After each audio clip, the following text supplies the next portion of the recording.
No more bad government in Nigeria. Nigeria what? The only media that have been consistent speaking against the bad government and for the purpose for reformers. Nigeria what? Yo!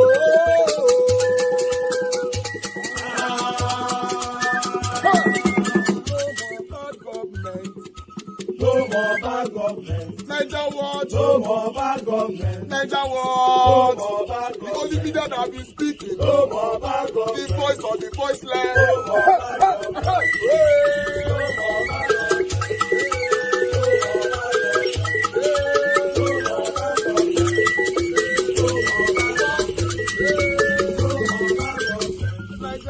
No more bad government. For the poor, no more bad government. Nigeria what? No more bad government. Nigeria what be here? No more bad government. No more bad government. No more bad government. In Nigeria, no more bad government. No more bad government. No more bad government. The only media, the number one media in Nigeria, no more bad government. That have been speaking against government. No more bad government. Nigeria what? No more bad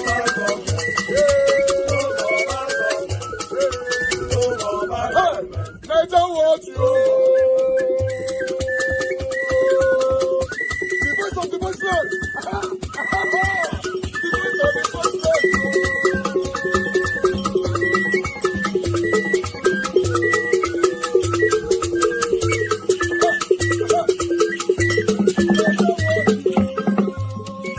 Voice for the voiceless. Voice for the voiceless. Nigeria what? Voice for the voiceless. Nigeria watch media. The only media that have been speaking against bad government. Being consistency since 1944. Voice for the voiceless. Voice for the voiceless. Umuwame. Voice for the voiceless. Umuwame. Voice for the voiceless. Voice for the voiceless.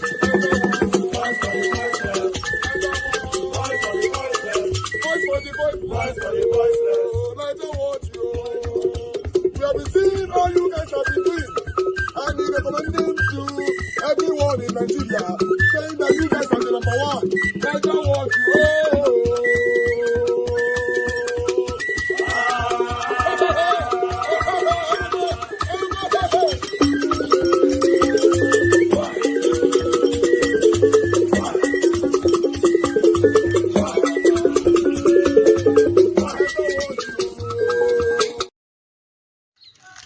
Now, I did a video earlier on today concerning the terminologies Southeast and North Central.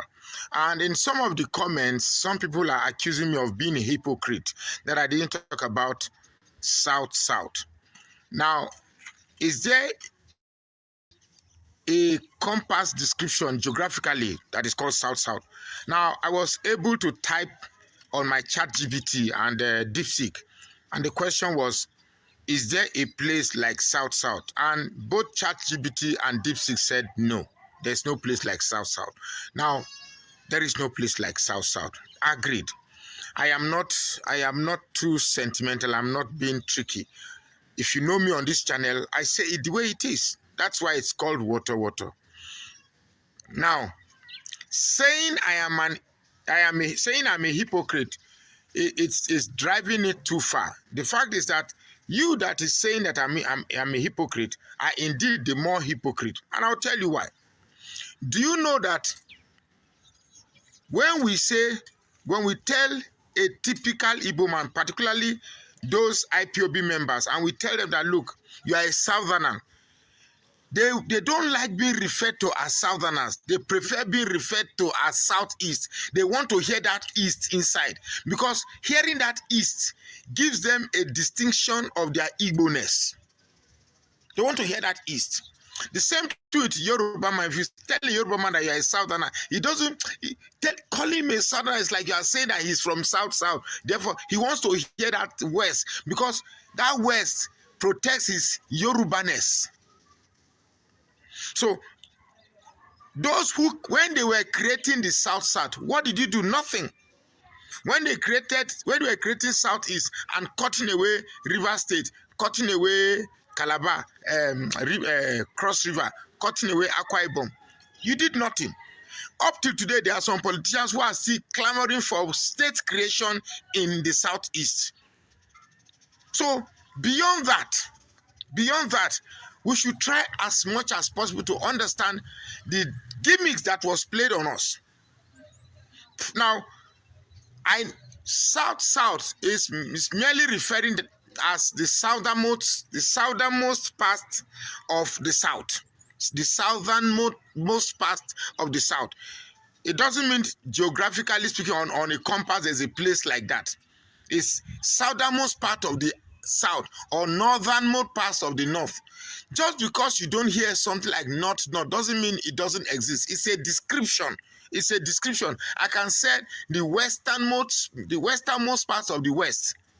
That means if I decide to go to a straight line heading towards the West. Now, it really doesn't matter.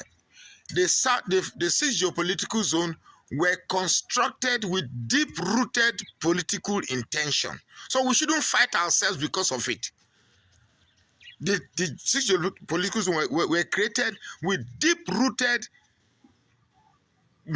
sinister intentions, and we are fighting ourselves for it. Now, those that have been labeled the part of Southeast that was originally taken to, Midwest, Delta and Edo were taken out from Southwest, and then Rivers, Akwa Ibom, Cross River, and which other state again were cut out from the original Southeast and added to Midwest to form South. And it was more or less like a clamor for getting you see, there are things I want to say, but because I don't want to start a process of argument and fight and quarrel. This is not what I intend to do. My intention on this page is to create a deep and profound awareness to the machinations that some people did to us that kept us divided. I said the other time, forget this Southeast, Southwest. We are first of all South. Do you know I made a small, it wasn't a video, a mere comment on my page. I said, we are first Southerners before Southeast or Southwest. Do you know that almost 80% of the Igbos who commented on that page said, no, I am Southeast. Then 90% of the Yorubas commented and said, no, I am South. What is South? I am Southwest. Now, in those comments, you could see a deliberate intention to distinguish yourselves from those that are naturally in the South. You want to practically distinguish yourself and be identified with your ethnicity, because accepting that you are a Southerner may distort your original understanding of your being Southeast or Southwest. Look, the whole of the South, we have a problem with ourselves. Whether we like it or not, we have a deep-rooted problem in ourselves, and that's the problem of superiority. Each ethnicity wants to be seen as being superior to the other tribes. The Yorubas want to be seen as superior to those perceived as minority. The Igbos too want to see themselves as superior to those perceived as minority. Let's face it, that's the truth. Now, until we get to a point where we see ourselves as equal, that word is such a word that some ethnicities don't want to hear in the South. Until we get to a point where we see ourselves, and now I remember something I want to say. Look, what made the Hausas and Fulanis become dominant in the North, or the scenario and circumstances that make the Hausas and Fulanis dominant in the North, and the scenarios that make the Yorubas dominant and superior in the West, it's not the same scenario available in the South and Southeast, because the Edo man no go ever agree make Igbo man show say pass am. Same thing with the Yoruba man, same thing with the Ijaw man. So you see, the scenario is different. It's very, very different. If you that you are saying is anything like South, all of us are Southeast, we should all be Igbo, you know it's not going to work. It's going to be a mixture of very, very explosive material in a tight compartment that will soon explode with the shortest time.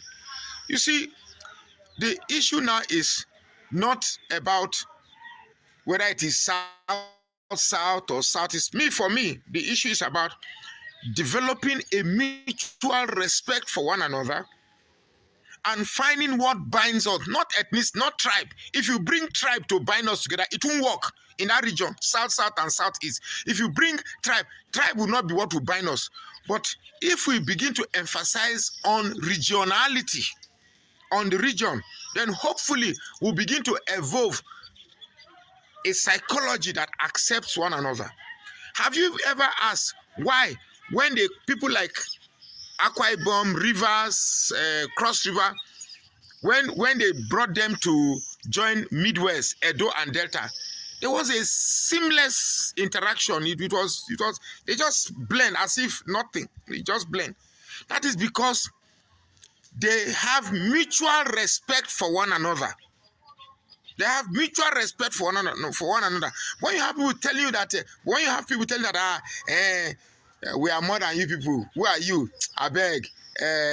Igbos are more in Delta State. Igbos, you create unnecessary atmosphere for anger. Now, until you begin to have a psychology that, look, we are all equal, irrespective of the size of your population, irrespective of the size of your ethnicity, we'll keep having these discordances. And it's not necessary. Yes, there's no such place as South-South, but then it's a convenient description of a people who want to be seen as the southernmost part of the South. So we should get that in clear. We should get that in very, very, very, very, very clear. If we must find a way to come together, somebody must begin to show a character and a state of being appreciable so that we can join. Look, let me tell you, the more we keep fanning this division, the more we become vulnerable to those who enjoy the benefit of us being divided. My name is Magnus Soraka. Please follow this page. Many of you caught the lie that our honorable minister, David Umahi, lied on national TV. How many of you caught that lie? Here is the lie. And what makes it very painful is that it's not the fact that he's a minister. He's a fellow of the Nigerian Society of Engineers. Fellow. In fact, fellow of Koren, if I'm not mistaken. And then he comes to national TV and tells a big, fat lie.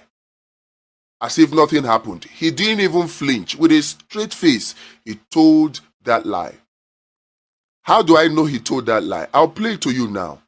But why do we need to point out these kind of things? We cannot continue to keep quiet in the face of this kind of attitude from elected officials. You tell me, will it be okay for our children to be watching and then we see this kind of highly placed government official telling lies on public TV, on national TV? And then what are we supposed to teach our children? Are we supposed to keep quiet and let it slide? In fact, in more civilized climes, Umahi should be prosecuted for these lies that he told. In fact, it's not one lie, several lies. But let's pick them out one after the other. First of all, he said this. Let me say this and make it very clear before God I serve. Mr. President never had anything to do with the procurement process. And he used the name of God to lie. That pains me the most. That pains me the most. Because he knows that Nigerians believe in God. And I am sure that he deliberately did that to fool Nigerians. And that's deceptive. That is an act unbecoming of a minister. Not to talk of a minister of his caliber.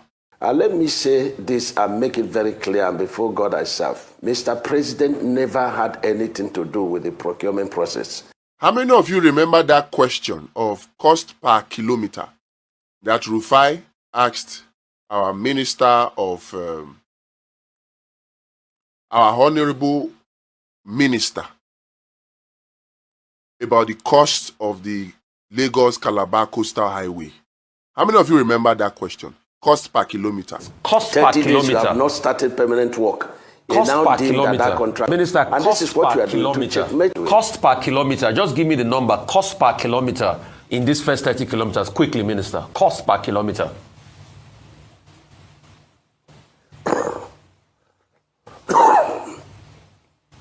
Well, Senator Umahi, I will go ahead with my question. Cost per kilometer.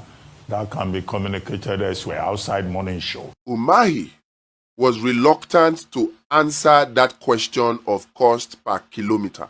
He was reluctant. Would it not have been better if he left that question unanswered than for him to answer it and lie?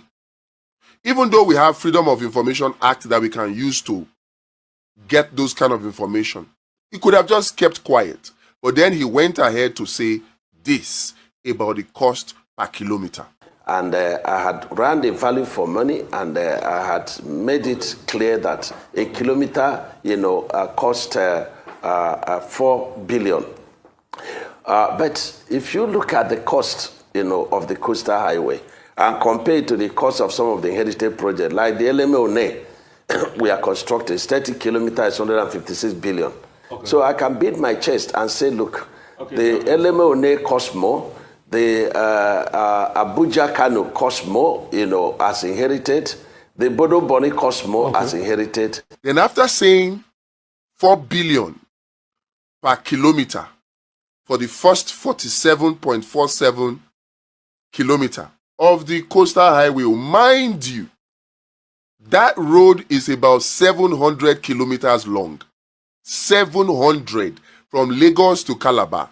700. But the first section of that road is what he was referring to when he said it is 4 billion naira per kilometer. But then again, he went on to say this. So I ran the figures. Rufai, the first 47 by 47 kilometer of the Section 1 Coastal Highway was awarded at 1.068 trillion. From this answer now, that shows you that that first section is actually awarded at the rate of, not at the rate, was awarded for 1.068 trillion naira for 47.47 kilometer with everything in it. What does that bring the cost to? It brings the cost to construct 1 kilometer to what? Now, don't mind you, the cost of the construction of this per kilometer is inclusive of everything. The carriageways, the railway in between, the gutters, the trees, and the street lights, all of those things come in the cost per kilometer. Now, what does that now tell you? If you divide 1 trillion by 47 kilometers, will it give you 4 trillion? Will it give you 4 billion naira per kilometer? Do the math, because from my end, it didn't. It came to about 22 billion naira per kilometer. 22 billion naira per kilometer. Now, you want to argue and say, oh, it's just for the road. It does not include the gutter. It does not include this. Are you trying to tell me that the cost of the gutters and the whatever it is that is fringe, that is just small addition to the heavy cost of the road, is over 18 billion naira more expensive than the cost of the road? This is a lie that our Honorable Minister for Works told. Shameful, but he told that lie. Now, here is another thing that he said that I find very annoying as a citizen. Let me say this and make it very clear, and before God I serve, Mr. President never had anything to do with the procurement process. Are you talking to fools in Nigeria, people who are not educated? What is the essence of the Federal Executive Council meeting? So you want to say that you presented that bill, that memo, at the Federal Executive Council, and the president that presides over that meeting did not have any input, and he just awarded a contract for several trillions of naira without any input? Come on, Mr. Minister. This is not honorable. Now, here's another one that I think you should be prosecuted for. You said you invited High Tech to come and do the job because they had done a fantastic job before. And you were not wrong, because even at the launch or the commissioning of the first section, 47 kilometers out of 700 kilometers, the president himself said this about it, that He did it with high tech. They tamed Lagos together. And guess who the owner of high tech is? Shaguri himself.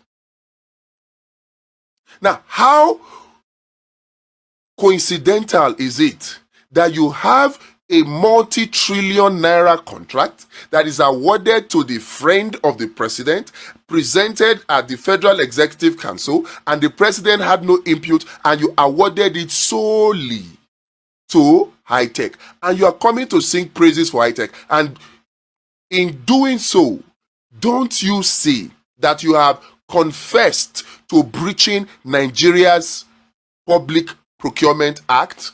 Mr. President never had anything to do with the procurement process. There are three definitive procurement process, and the first one is total restrictive procurement process.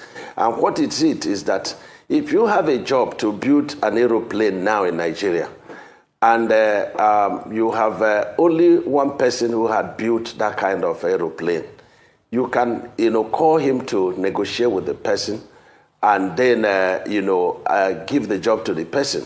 And of course, you have to consider what such plane is being built outside the country, and then bring the cultural factor and the location factor into play. And so when we were to do this coastal highway, we looked at who is the person working with Mr. President when he was governor of Lagos State, who tamed the Atlantic Ocean. And so we looked at who is that company that tamed the Atlantic Ocean and turned the menace into Greece, where we have a wonderland that could be compared to Dubai, the Eco-Atlantic. And what came to our mind was high tech. And so we now invited high tech under restrictive procurement for sections 1 and 2. And that's what we did.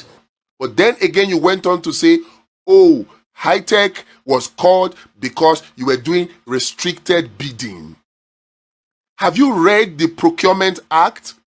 Have you read it at all? That you cannot do restricted bidding and call only high tech? You can't do that. You breached the Procurement Act, and that is 5 years in prison. You should be prosecuted for it. We will do a petition on this one. You must answer for it. You must. This cannot continue. People like Umahi, and there are many of them, majority of the politicians in Nigeria now, they don't care about telling truth on TV anymore. They don't, because they feel like Nigerians will not bother. But let me tell you, on this one, me, I will bother. I will bother. You must be prosecuted for this. And if found culpable, you should go to jail for it. Somebody might laugh and say, oh, minister, no. Look, these people, yes, they feel they are above the law, but they still hide behind the law. You hear him talking about following the Procurement Act, but it is clear that from his statement alone, he breached it. So it is for us to bring it up. Talk to the Senate committee, talk to the EFCC, talk to ICPC, even go to court, get an order of mandamus, and make sure that he's prosecuted. Let us shine light on it and show to the whole Nigerians how a minister came on national TV and told lies. There is another lie that I will show to you. This one is with the Ministry of Trade and Investment. These people are lying, but their lies have gone on for too long. We cannot take it anymore. It is because of this that we have decided to set up Law Patrol. We need to enforce the rule of law. Because without the rule of law, we don't have a society. What we will have is what we have now. And Thomas Hobbes described it many, many hundreds of years ago. That when there is no rule of law, life is nasty, brutish, and short. Is that not what we have in Nigeria? So if we will have a society that works, everybody must respect rule of law. Everybody must follow due process. Whether you are a president, whether you are a minister, no matter who you are, you cannot be seen to be flouting the law. When you do that, you destroy the fabric of society. You destroy what makes a society a society. And before you know it, society breaks down. DSS, please take note of this. This can break down security in Nigeria. So we must take action. On this one, concerning Umahi, later we are going to the Ministry of Trade and Investment.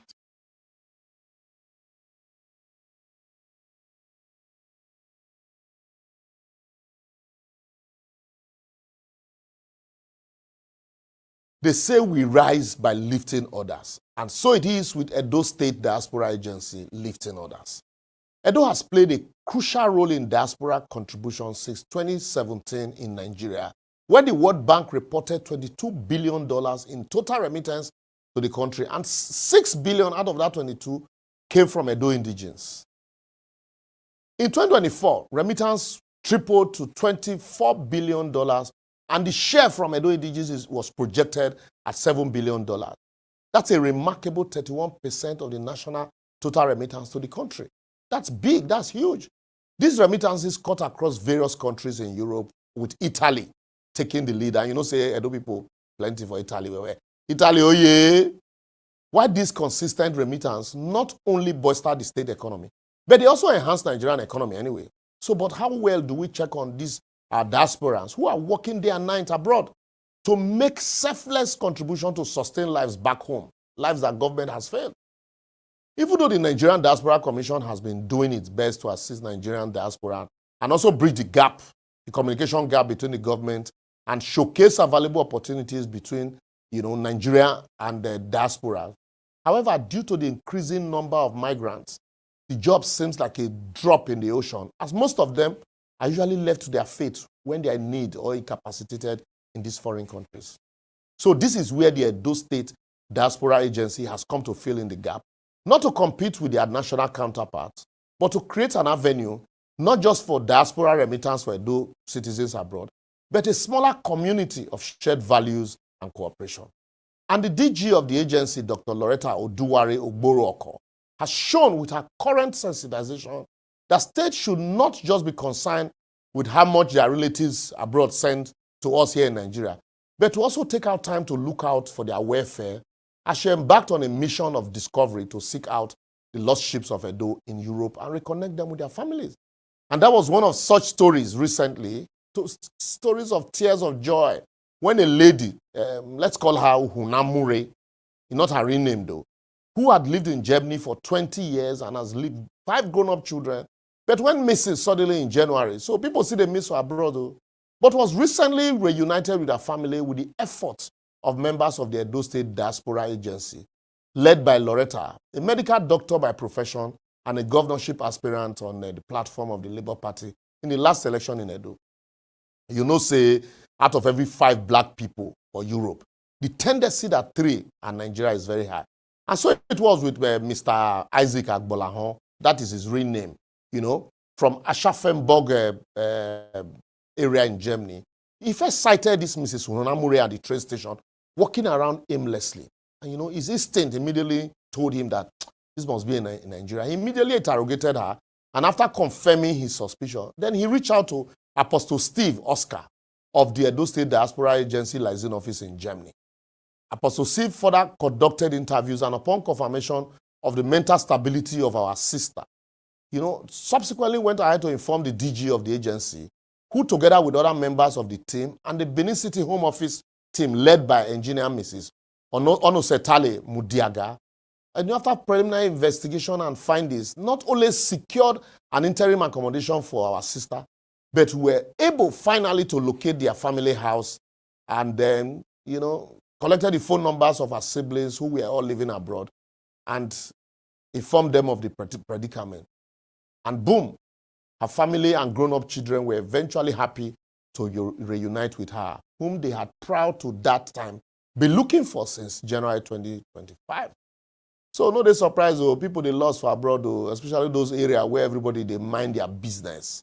So, and of all of this happened because the Edo State government did not just leave the affairs of our diasporas in the hands of Nigerian Diaspora Commission alone, but decided to set up an agency specifically for citizens of Edo origin to find out how they can synergize and create, a link between the government and the people, we greet you for that. These are steps that should, be encouraged.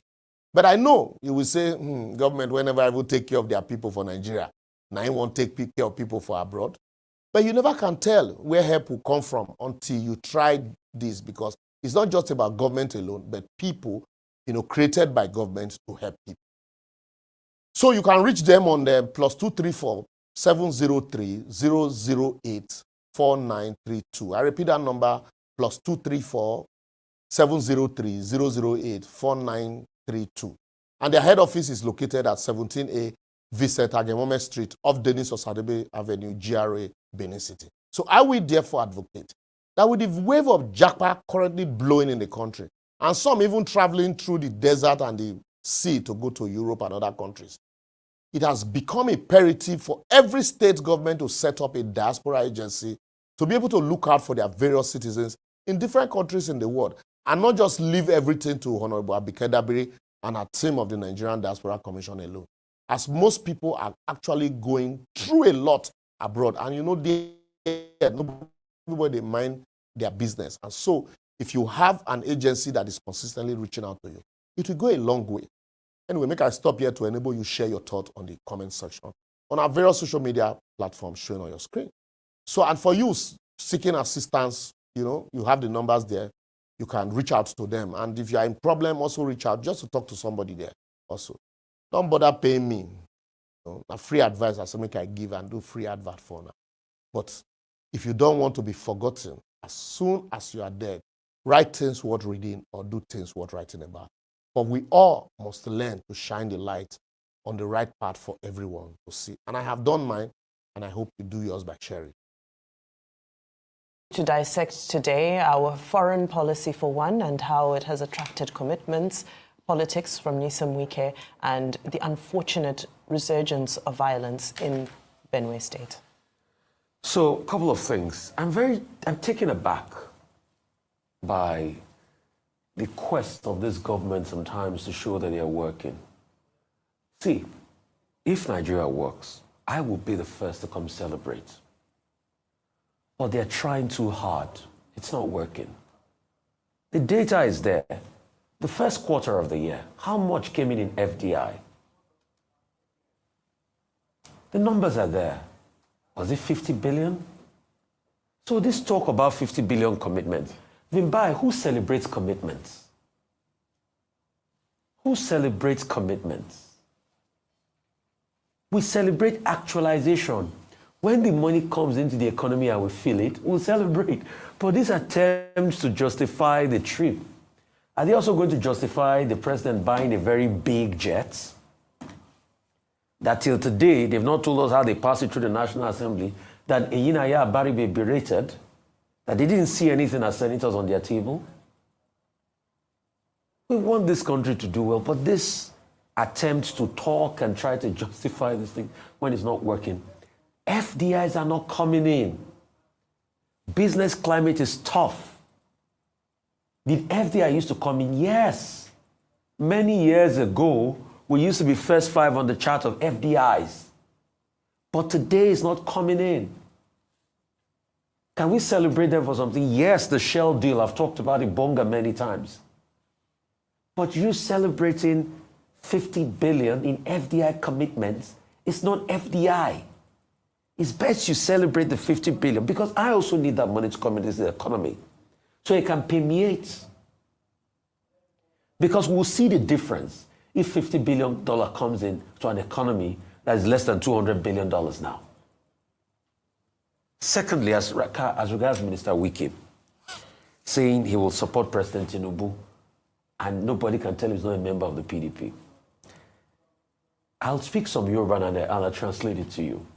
There used to be something that used to happen in churches back in the days. Some people still wanted to do their African traditional religion and still going to see their babalawos and stuff. But they wanted to hold position in church. So I remember back in the days in the church in Nigeria, they used to make an argument. The argument was the Igbagbo Nikama Shahajo argument. That means I'm a Christian does not mean I should not still delve into other sources of spirituality. That's exactly the argument Wike is making. You're a member of the PDP. You say nobody can stop you from being a member of the PDP. But you say you will support a presidential candidate of an opposition party. You are a clear case of Igbagbo Nikamasha Ajo. You are lukewarm. And the Rotimi Amechi you are attacking that is saying is hungry. Nigerians are hungry. The stats are there. 2019 over 40%. 2024 over 47%. 2025 they said 13 million people get into the poverty net. The empirical statistics are there. Why? You devalue the lives of the people. There's mammoth inflation. The World Bank, IMF is predicting over 37% inflation in the coming years. There's a lot more hunger in the land. The other day, Ojus Okalo was on television. He says, we know the people are hungry. So, and you trying as much as possible to, say otherwise and say, what's it called? Former Governor Amechi has enjoyed the good of the land and all of that has been this. Has Mr. Wike to not enjoy the good of the land? You started also as being local government chairman. You became minister. You came back to be governor. You too, you have enjoyed the good of the land. And if you are asking him, what has he done to solve poverty? What have you also done to solve poverty? Minister Wike was governor here when I tackled him with empirical facts that his state has one of the highest unemployment rates. He disputed the MBS figures here. The interviews are there. Go and play back empirical facts. So what has he done to stop poverty? What has he done to stop squalor? So him and Amechi, they have both been in the political class. It's so easy to point fingers, isn't it? Okay, what Rufai is trying to explain to you in the literature is called religious syncretism. And it is represented by the African church in Nigeria, where they mix one form of Christianity with another form of religion and belief in God, which has been well explained in the literature. But let me come from a dramaturgical point of view. When we teach students dramaturgy, we talk about flaw of character as a major trope in tragic stories. It's called either amasia or hubris. I think what we're dealing with regard to Nyesom Wike is hubris. Hubris, which relates to his own character. Now, let me start with Rotimi Amechi. He says Rotimi Amechi is hungry for power. He could not deliver 10% for Atiku in the 2023 election. He could not address hunger while he was a minister or while he was a governor. Now, there's a basic principle in human relationships about your relationship with your bosses. I think that Nyesom Wike is very rude, disrespectful, because Rotimi Amechi is his boss in politics. When he was local government chairman, or was he councillor, during Amechi's second term, it was Rotimi Amechi that helped him to become local government chairman at Obio Akpo local government area. He subsequently became chief of staff to Rotimi Amechi. It was Rotimi Amechi that recommended him to become a Minister of State for Education in Abuja. So he talks this carelessly about his former boss. I think it's disrespectful. I think he speaks to his character. Number two, this same Nyesom Wike still talking about this hubris. The theory is this, people can double check it. Has also abused Peter Odili, Sir Peter Odili, an elder statesman.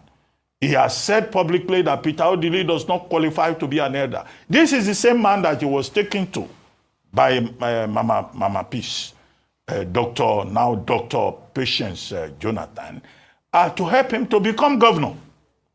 There is no name he has not called Dr. Peter Odili and his wife. He even referred to him as one man and his wife as one woman.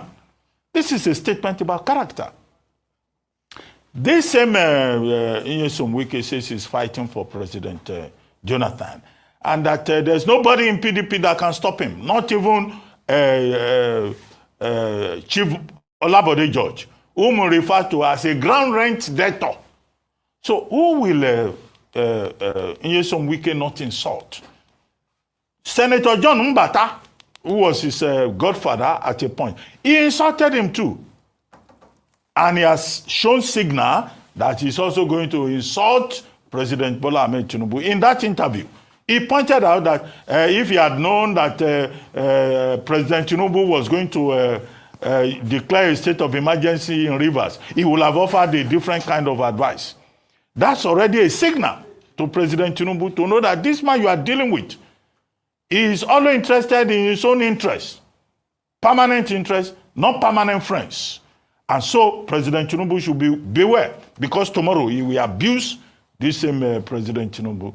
He says nobody can touch him in PDP. Okay, what does that mean? He's saying that, yes, it's possible for a man to be everywhere as long as his personal interest is involved. So these are the questions to be raised about the hubris of Nyesom Wike. I think that is the major issue. That is the story. That is the story. Now, as for foreign direct investment, Shola Enikan Olaye, that's the correct pronunciation. Ambassador Shola Enikan Olaye. Yeah, I worked with him when I was in government. He was then in the Ministry of Foreign Affairs as Ambassador in situ. He's a very decent man. He's saying that President Tinubu has attracted investments worth about $50 billion to Nigeria. Well, it's right on that score. I always say that the president is the... And what's trending by taking reactions to the media parley organized by the Minister of the Federal Capital Territory, Nyesom Wike, who criticized former Rivers State Governor Rotimi Amechi, stating that Amechi is hungry for power and not food. Wike's comments came in response to Amechi's recent remarks at his 60th birthday celebration, where he claimed to be hungry and suggested that the opposition could remove President Bola Ahmed Tinubu in the 2027 presidential election. Wike dismissed Amechi's statements as politically motivated and an insult to Nigerians. Let's take a look. 8 years as Speaker of the Rivers State House Assembly, 8 years as Governor of Rivers, you never talked about hunger. You became a minister for 2015 to 2023, 8 years, super minister, transport, where you were borrowing money for exit bank loans. You didn't talk about hunger. 2 years you have left office. I'm in coalition because I'm hungry. You're only hungry of power. And that's just failure on his part. How do you look at it? How do you insult Nigerians? How do you trivialize the issue of hunger or poverty? Why do you do that? You're insulting Nigerians. You joined Atiku. You joined Alpha because you are hungry. Have you not insulted Nigerians? Just that you can't stay out of power. That's the hunger. You can't stay out of power. Well, all right. Let me take this reaction from David Offo, who wrote, Omo, Wike really took Amechi to the cleaners. I mean, how can a man that was in power for 24 years, controlled billions of dollars, come out to insult ordinary citizens that he is hungry? Wike also spoke on how CRA hasn't achieved 25% in Rivers State for his candidate since 2015. And he's absolutely right. Wike made a lot of comments regarding, Amechi's statements, not just Amechi's statements, during his 60th birthday party. But, we've seen Governor Minister Nyesom Wike attack the opposition in this manner. But and people have really condemned some of the things that he has said. Let me take this tweet from Soprila, who wrote, Amechi starts any celebration by thanking the Odilis and the role they played in his life.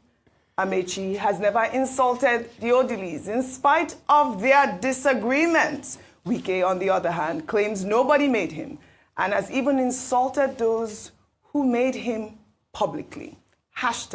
#character. Meanwhile, the APC has strongly criticized former Minister of Transportation, Rotimi Amechi, former Vice President Atiku Abubakar, and former Kaduna State Governor Nasiru El-Rufai, accusing them of being displaced rent seekers driven by a desperate desire for power rather than genuine concern for Nigerians. The APC, through its National Publicity Secretary, Felix Morka, dismissed criticism made by the trio at Amechi's 60th birthday lecture, where they condemned President Bola Ahmed Tinubu's economic reforms, alleging that the government was weaponizing poverty.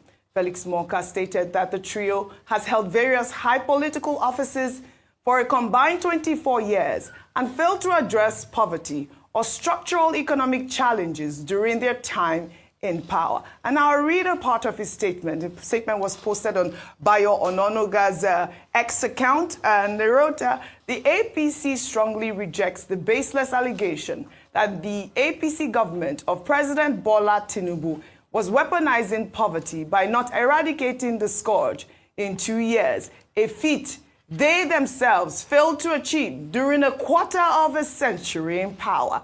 These three individuals have occupied Nigeria's highest political offices between 1999 and 2023, in all 24 years. The trio, individually or collectively, could not and did not eradicate poverty in their states or country.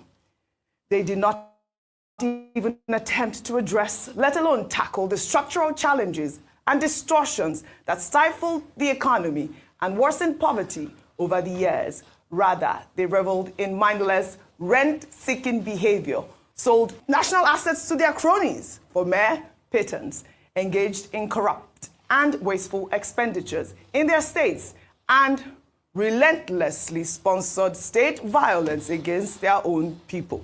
That was a very, very detailed statement by Felix Morka. A lot of allegations there as well. Rufai Oseni, a comment from you on both stories. Oji, yes. We need to make season film about these politicians Yes. when they fight, because they're very funny. So, Wike is saying that Amechi didn't fix anything. He was talking about Amechi benefiting from God. What did he do about poverty and all of that? For me, all of them are the same, as far as I'm concerned.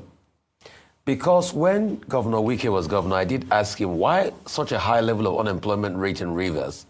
He says he's been doing building projects and bridges to be able to fix that. And I pointed out to him the National Bureau of Statistics says otherwise.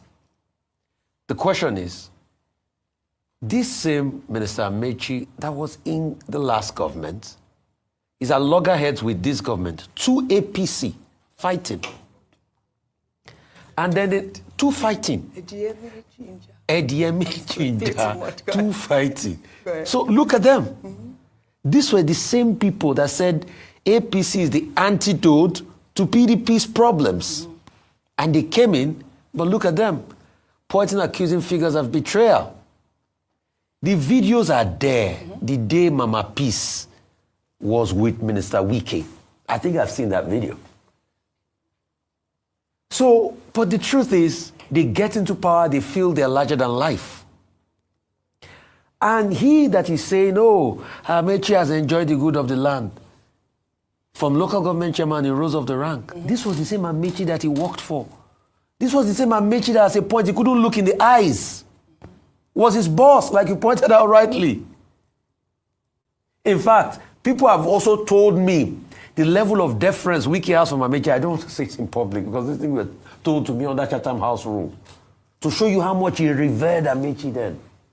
But once they are not together in politics, all becomes war. So please, the question you should ask them is, what have they done with River State? With the kind of wealth that has passed through River State, why are people still living in poverty? And that question is for both of them. Right. Secondly, as regards Felix Morka, that's abusing the trio and also added Peter, because you see, now, anything they will add Peter Obi, because I don't know how Peter Obi came into this matter now. They will add Peter Obi. What we should ask Felix Morka is, President Tinubu, he forgets that President Tinubu was also a governor in Lagos. What did he do in Lagos? How did he revolutionize or remove poverty and all of that? Are we not saying Lagos is stinking?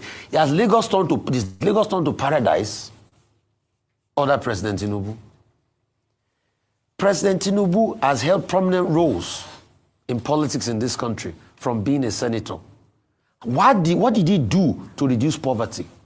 He is now president. In the first 2 years, what has he done to reduce poverty?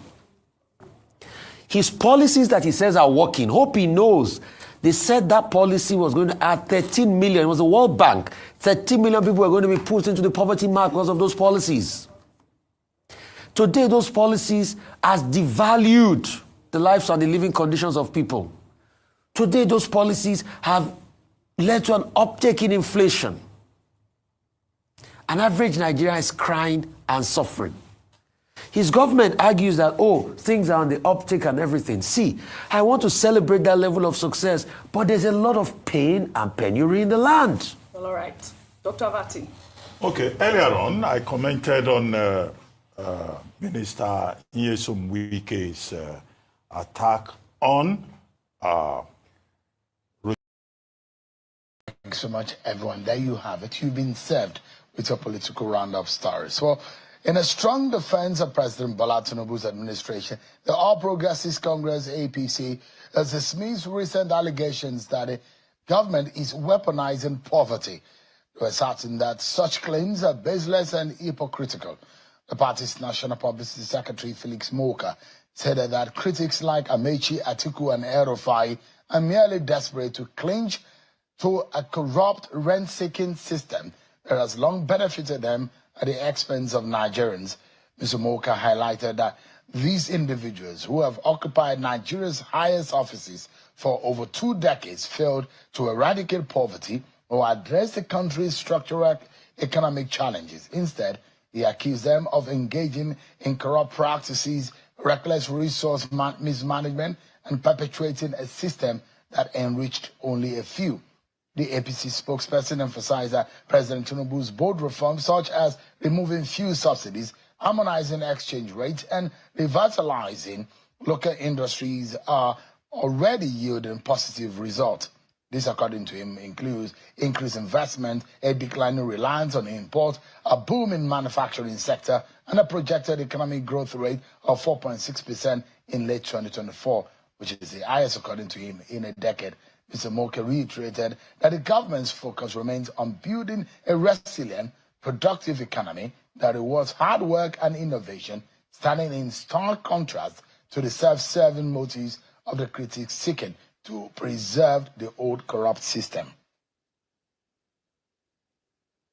Thus, official response of the APC to some of what has been said at the 60th birthday celebration of the former River State Governor and the former Minister of Transportation, Mr. Rotimi Amechi.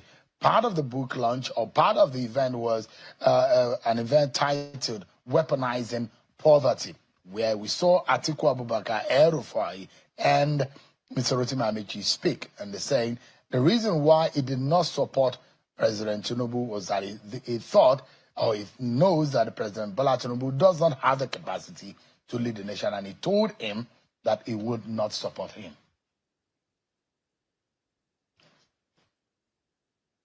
Let's stay on the state of the nation, perhaps how the government has fared in the last 2 years. So we are reviewing and looking at the state of the nation, the promises that are being made, and whether or not your lives as a citizens of Nigeria, wherever you may be watching, is better off 2 years ago. So tonight, we continue our focus on the 2 years assessment since President Bola Tinubu assumed office on the wings of the APC's Renewed Hope agenda, a manifesto that promised bold reforms, the removal to foreign exchange unification, agricultural revival, and national security overhaul. But 2 years on, Nigerians are grappling with mixed outcomes. Inflation as such, food inflation exceeds over 40% before we saw a rebasing. Public debt has nearly doubled to about 97.3 trillion, and while over 474,000 metric tons of wheat were reportedly harvested under new farming schemes. The cost of living remains a central concern. Recent comments by Senator Orji Uzo Akalu suggest a call for patience, urging Nigerians to give the Tinubu administration more time to stabilize the nation. But the opposition is not buying that, accusing the government of the day of deepening hardship and economic volatility. So tonight we ask, has the Renewed Hope agenda truly delivered, or is Nigeria still waiting for the dawn?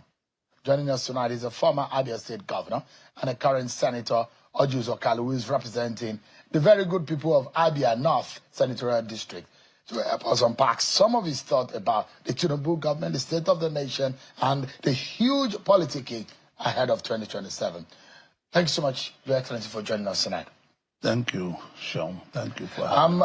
I thought that you were going to don your Christmas clothing you wore on the floor the other day. Which Christmas clothing? The one you had your friend's name, Bola Tinubu, all over. The same one that is shown on the screen.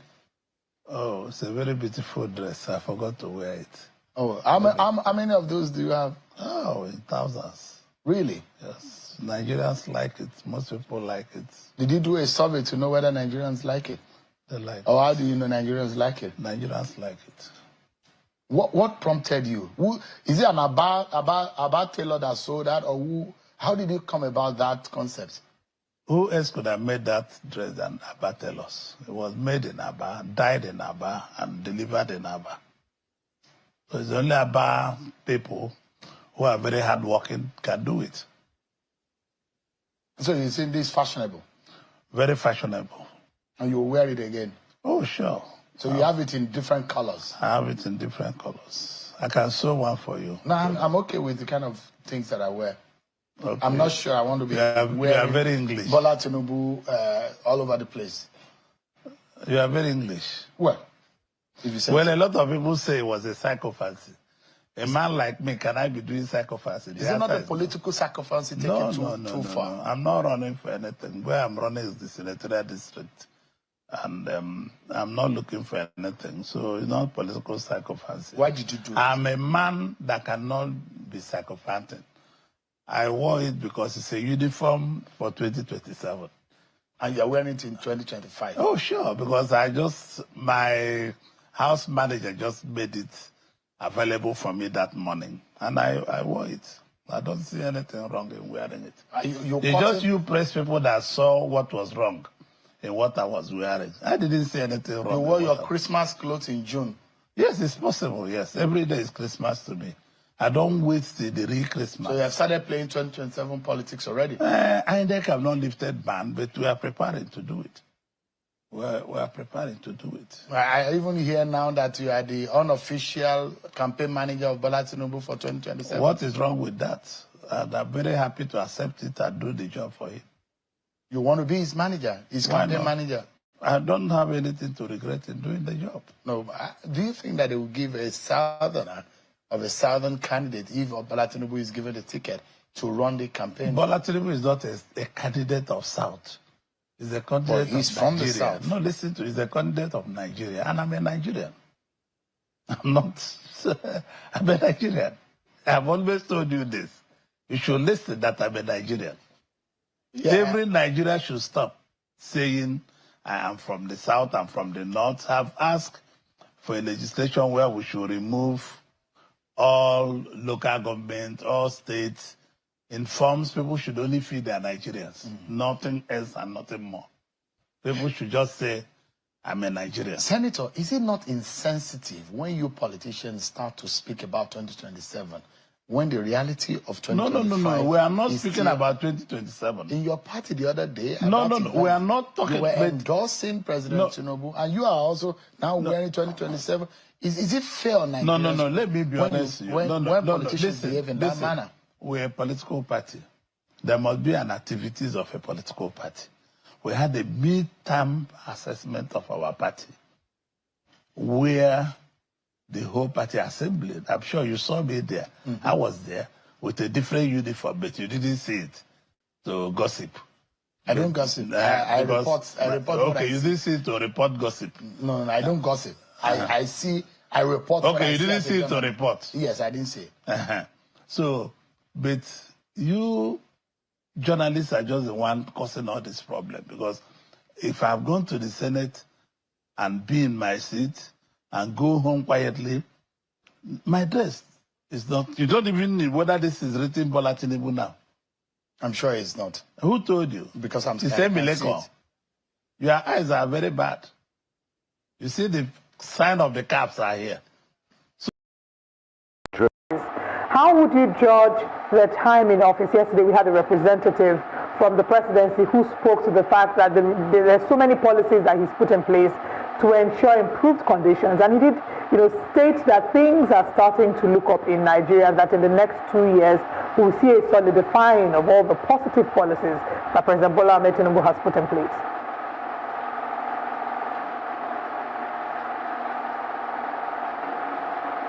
Well, let's start this conversation with the time-honored philosophy of Richard Steele. Richard Steele said, so when you want to commend someone, add reasons why you're doing so. Because this is what distinguishes the approbation of a man of sense from the flattery of sycophants and admiration of fools. There's no way anybody will be praising this government without appearing like a fool. When they came in, Tinubu in inauguration ground said fuel subsidy is gone. And then, when he was saying that, there was no cabinet in place. Fuel price rose from 195 naira to 617 naira in one swoop. And then they floated in naira. And naira depreciated, going to almost 2,000 naira to $1 from about 460 naira. And the only defense they have is be patient. Nigerians became hungry. His own people started shouting, Ebin power. And their response, be patient. Be patient first 100 days. Be patient 6 months.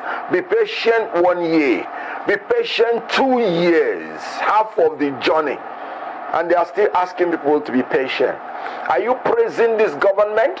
You are doing it on the blood and the graves of people in Benue State that are being massacred every day. As I talk to you, people are dying in Benue State, not because they committed any crime, but because Tinubu is their president that could not defend them. Benue State is an APC state, governed by a reverend father. So spiritually, you say a reverend father is in charge. Politically, you say they are a member of Tinubu's party. And yet, they are dying every day from terrorists, from killer headsmen, and no end in sight and no solution.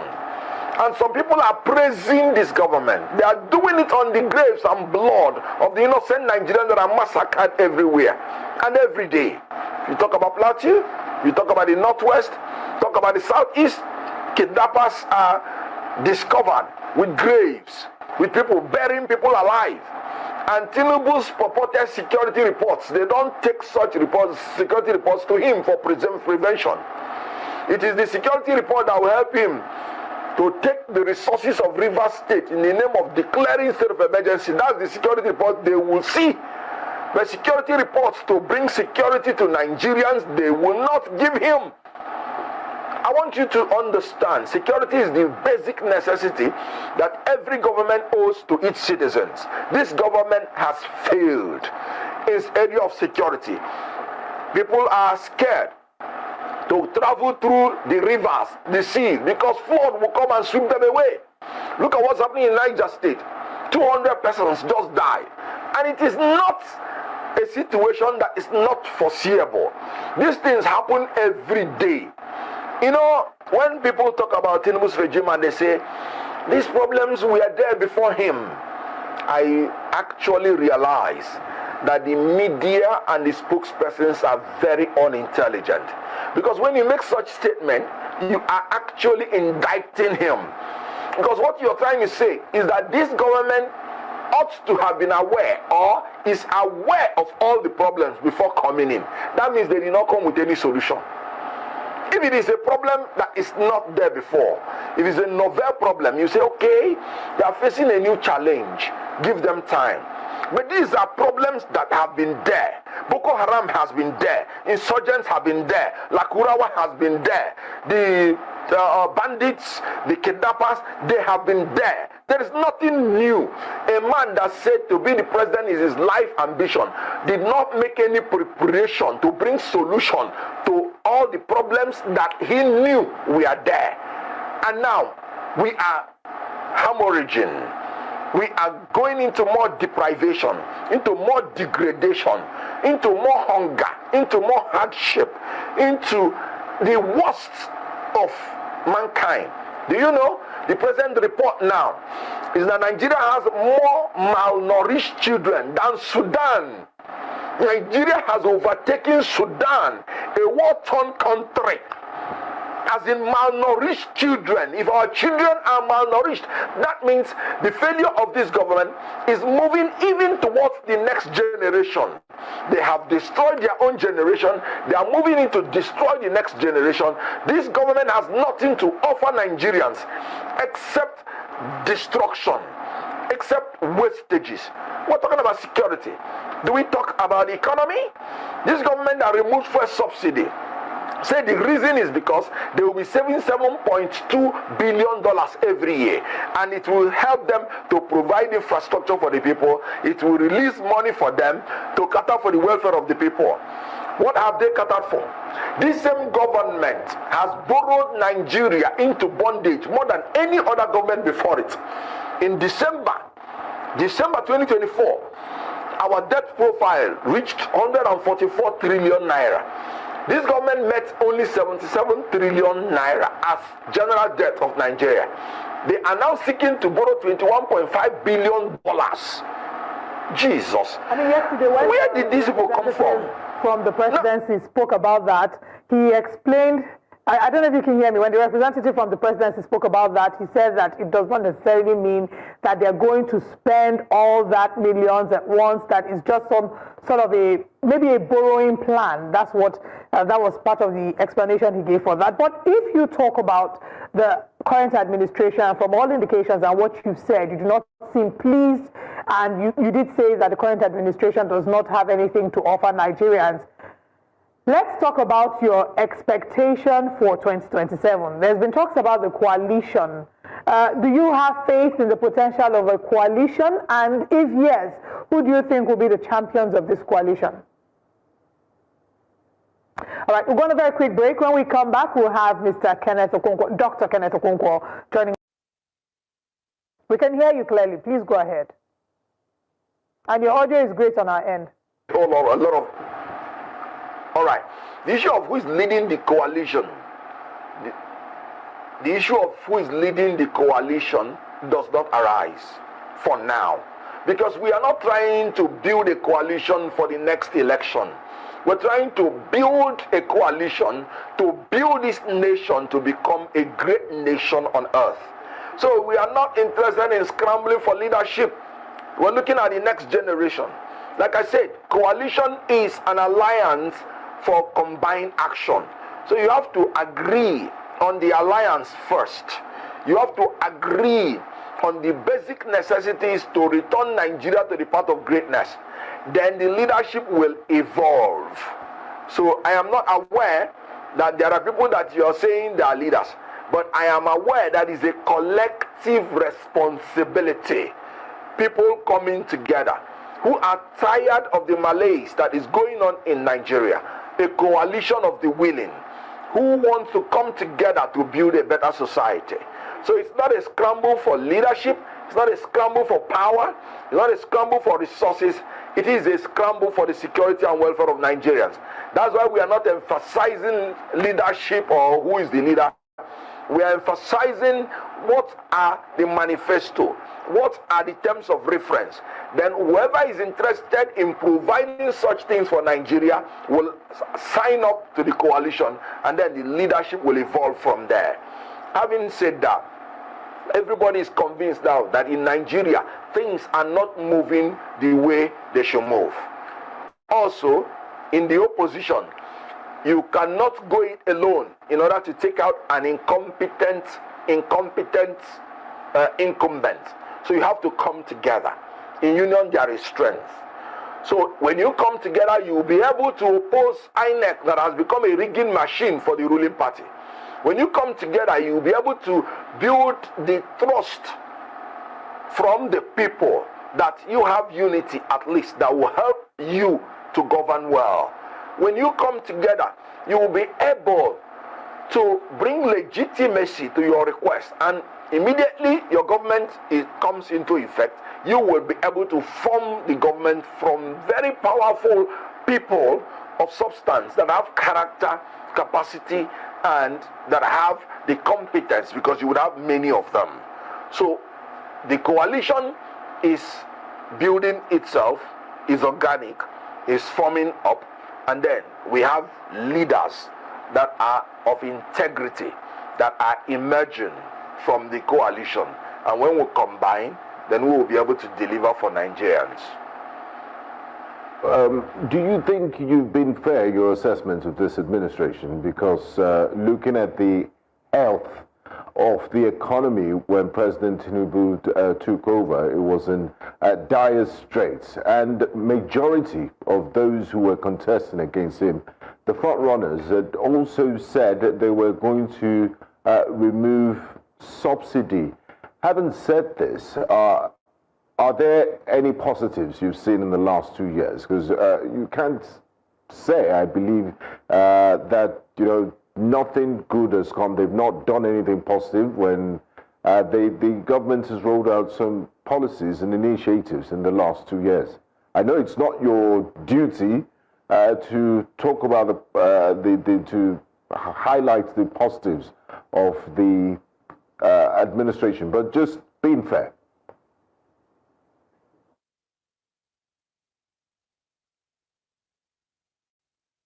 You know, the budget 2025 is already padded to the tune of about 7 trillion naira. One street light will cost Nigerians 200 and something million naira. One pole of street light, one borehole will cost them almost 200 million naira. What good can come out of such a government? How many people have been held accountable for the security situation in Nigeria? What good can come from such a government? What is their defense? I can't sit down here, like I told you. If you start praising this government, there's no way you will not appear like a fool. I can't sit down here and make a fool of myself. Because you journalists, if I praise this government now, you give me a returning and a cross-examination, and I will not have anything to answer. When you are padding the budget with 7 trillion naira, you are borrowing money to students who want to go to school. Like I said, security and welfare. I wish, I'm not a member of any political party now. If there is any reason this government has given me to praise them, I would have praised them. Look at in their appointments. Appointing only Yoruba people, his own people, not even only Yoruba, the Lagos axis. You know, the Lagos Alaye inspired axis of his proteges. Look at it. Whether you say the Chief Justice of Nigeria, whether you say the Attorney General of the Federation, whether you say Minister of Finance, Central Bank Governor, whether you say every notable thing, whether you say Inspector General of Police, Chief of Army Staff, whether you say insecurity in economy, what do I say? He chose a fellow Muslim for a same-fare ticket, not recognizing our diversity. Section 15, 3D of the Constitution. He said every association must cut across religious and ethnic barriers. This government, apart from religion and ethnicity, I don't know his basis of appointment. All his appointees performing in an F form, especially those ones that are from his place, and he's not doing anything about them. What will I praise? I wish I have anything to praise, and I will be here singing the praises. Remember, I was a member of that political party. So tell me yourself, give me by practical data, empirical facts, the things this government have achieved, and I will interrogate it, and I would say I concede that to you. But there is nothing to be praised. Like I said, I can't stand on the blood and the graves of the innocent Nigerians that are massacred nationwide to begin to praise a government for what? For giving me tears and blood? So that is the issue. For the first time in 2 years of any government, there is nothing to praise about. I said in Nigeria, you have more malnourished children than in Sudan, a war-torn country. So we are actually like people living in a war-torn country without wars. Look at in Northeast, our soldiers being massacred in something that you know existed before coming in. You're removing resources from there to take it to another place. Yet, you found it necessary to spend 150 billion naira for your presidential jet when you came in. So the issue here is I wish there is anything to praise. I have none, but you can help me, and I will concede to you. But by the empirical facts, this government has achieved nothing, in my own opinion, and the only thing they deserve is to be taken out.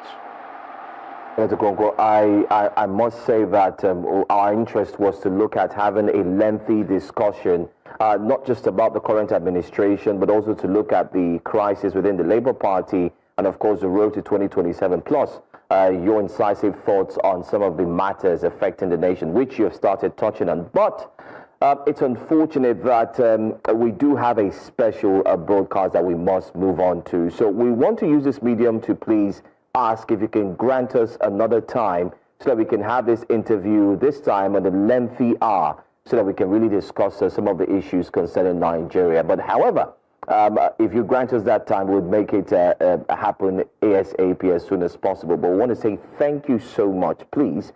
And we look forward to hear from you as soon as possible. Thanks for your time.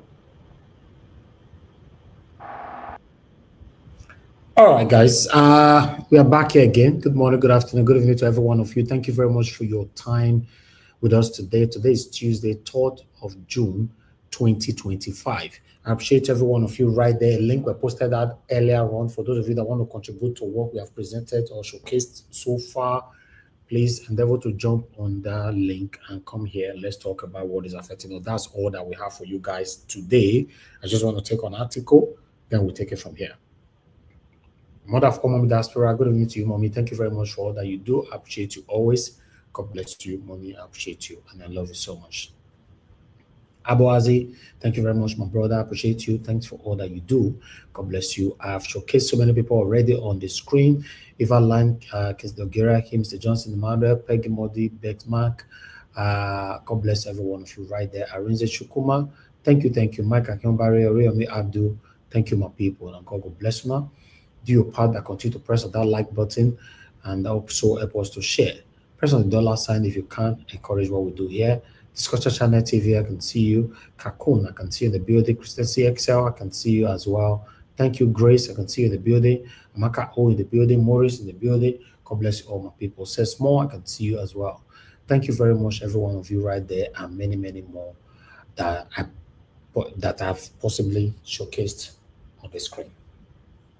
But I'd like us to quickly take, I have only two articles, but these particular articles now from Peter Obi, I'm going to tally it up with a short video, so we quickly take it. As you can see, coming from People's Gazette, Obi visit flooded Niger community, donate 20 million naira trailer of grains to victims. We found one Obi last time say, if they visit where a flood like this, make they wear life jackets. This man not a year, he not they listen to anybody. Because for his mind, he did for his own self. God forbid. See now, Obi, you're a learned man. You know how people die in Nigeria by mistake. See the way Obi, and twice I don't say our principal don't do this thing. So twice.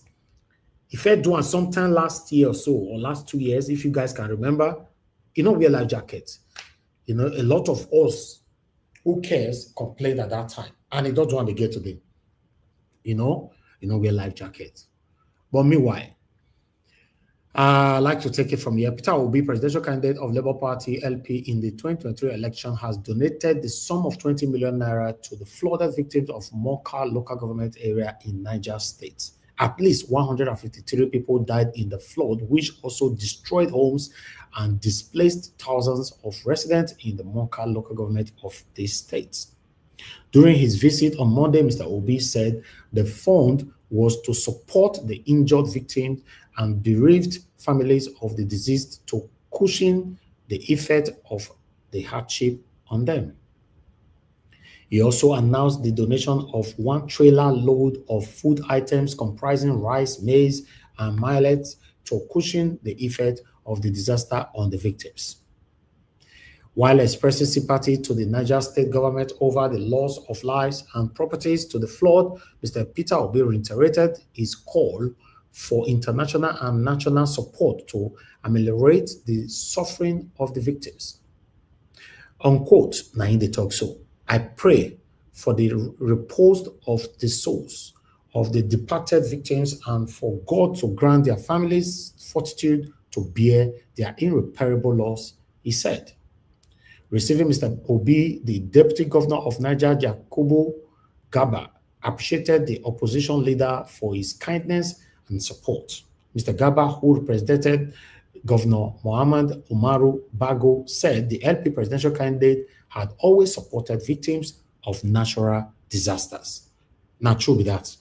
Not true. Now I talk yours now. Peter Obi is everywhere, always doing the Lord's work. Then he went on. We commend Mr. Peter Obi for his show of kindness and love for humanity, especially in support of victims of recent natural disaster, he said. The devastation came after the Nigerian Meteorological Agency, NMA, had warned of possible flash floods in 15 states of the country, including the troubled Niger state. Earlier, the wife of Niger Governor Fatima Umaru Bago had visited the victims of the Moka flood. During her visit, she announced a personal donation of 50 million naira on behalf of herself and her family to support the affected communities. So, my people, on that particular article, and so we see and reach. I would like to applaud our own principal. To be honest, I'd like to make a clap for him, because they say if you do well, you not so clap for you, you clap for yourself. So if I not see the enemy of Nigeria, we don't want to clap for my principal, make a clap for him.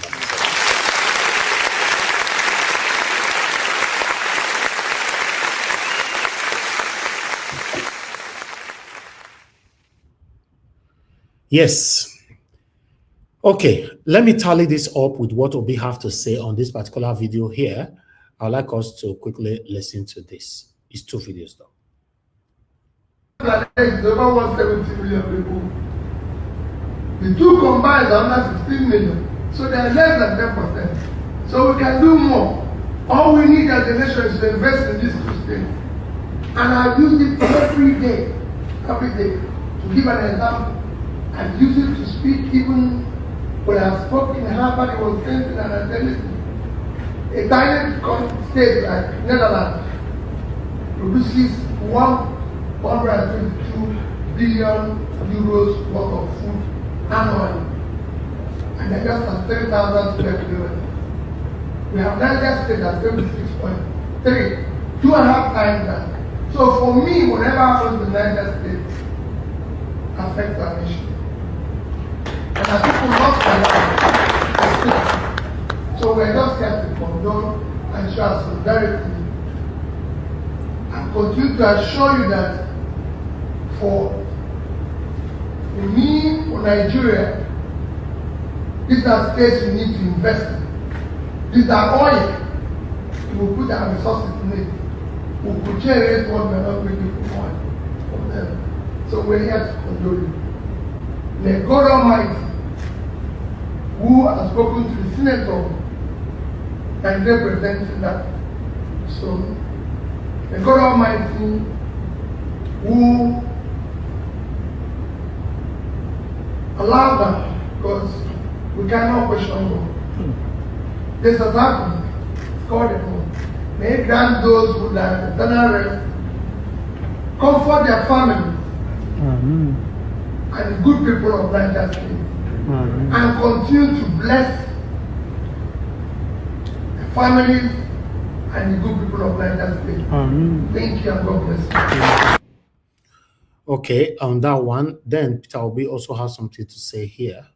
I don't know when this video was, I don't know whether they do one, but someone said it's recent, but let me just play it, this speech.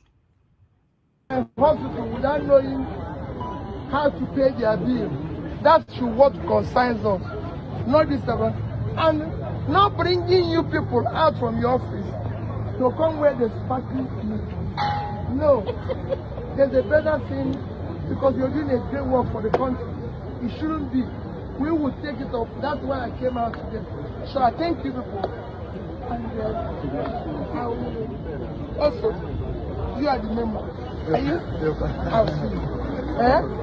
So please, sorry, I'm sure we'll make sure that we don't bring you out this year. We want to bring you out in something that is better, where we are talking about your welfare, the future of your children, the future of everybody.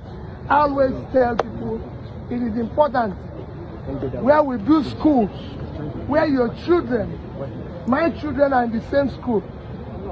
My mother's driver and me, the children of my mother's driver and me went to the same school. They were actually bright. And that's what we want to do. We want a better Nigeria, where people will be happy to live and live their life, especially the poor, feel their children can become anything. All right, on that one, thank you very much, my people. I'd like to take the last article here, which is general.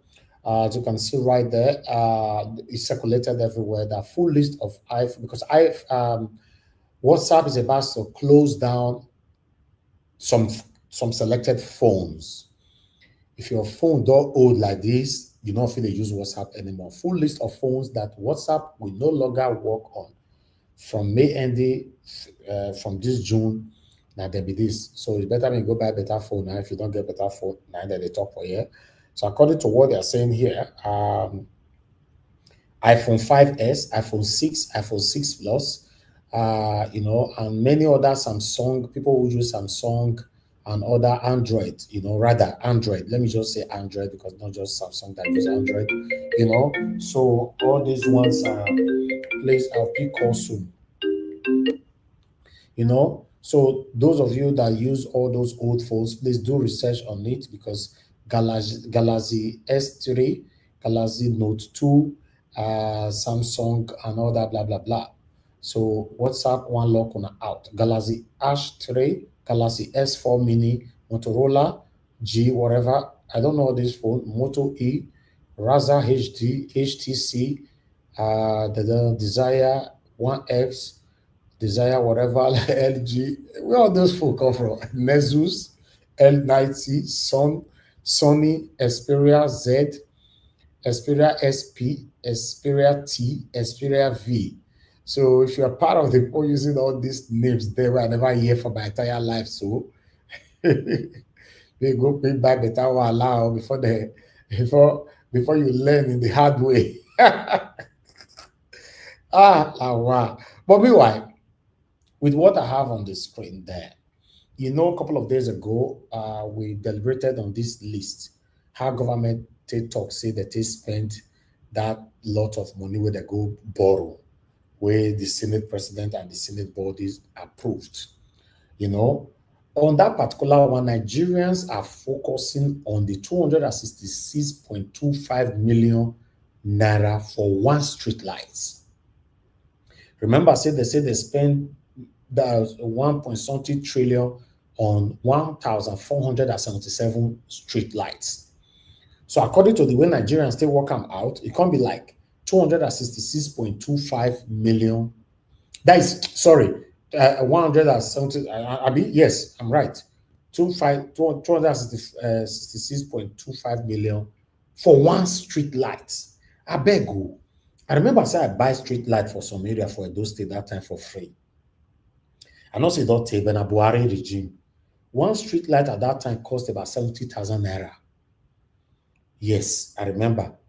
And I remember I bought about 35 or so. I can't remember, to help, in that community. So 70,000 naira at that time. Let's say now, say street light don't dear now. Are you guys telling me that street light now don't reach 266 million naira for one? I've been a gold.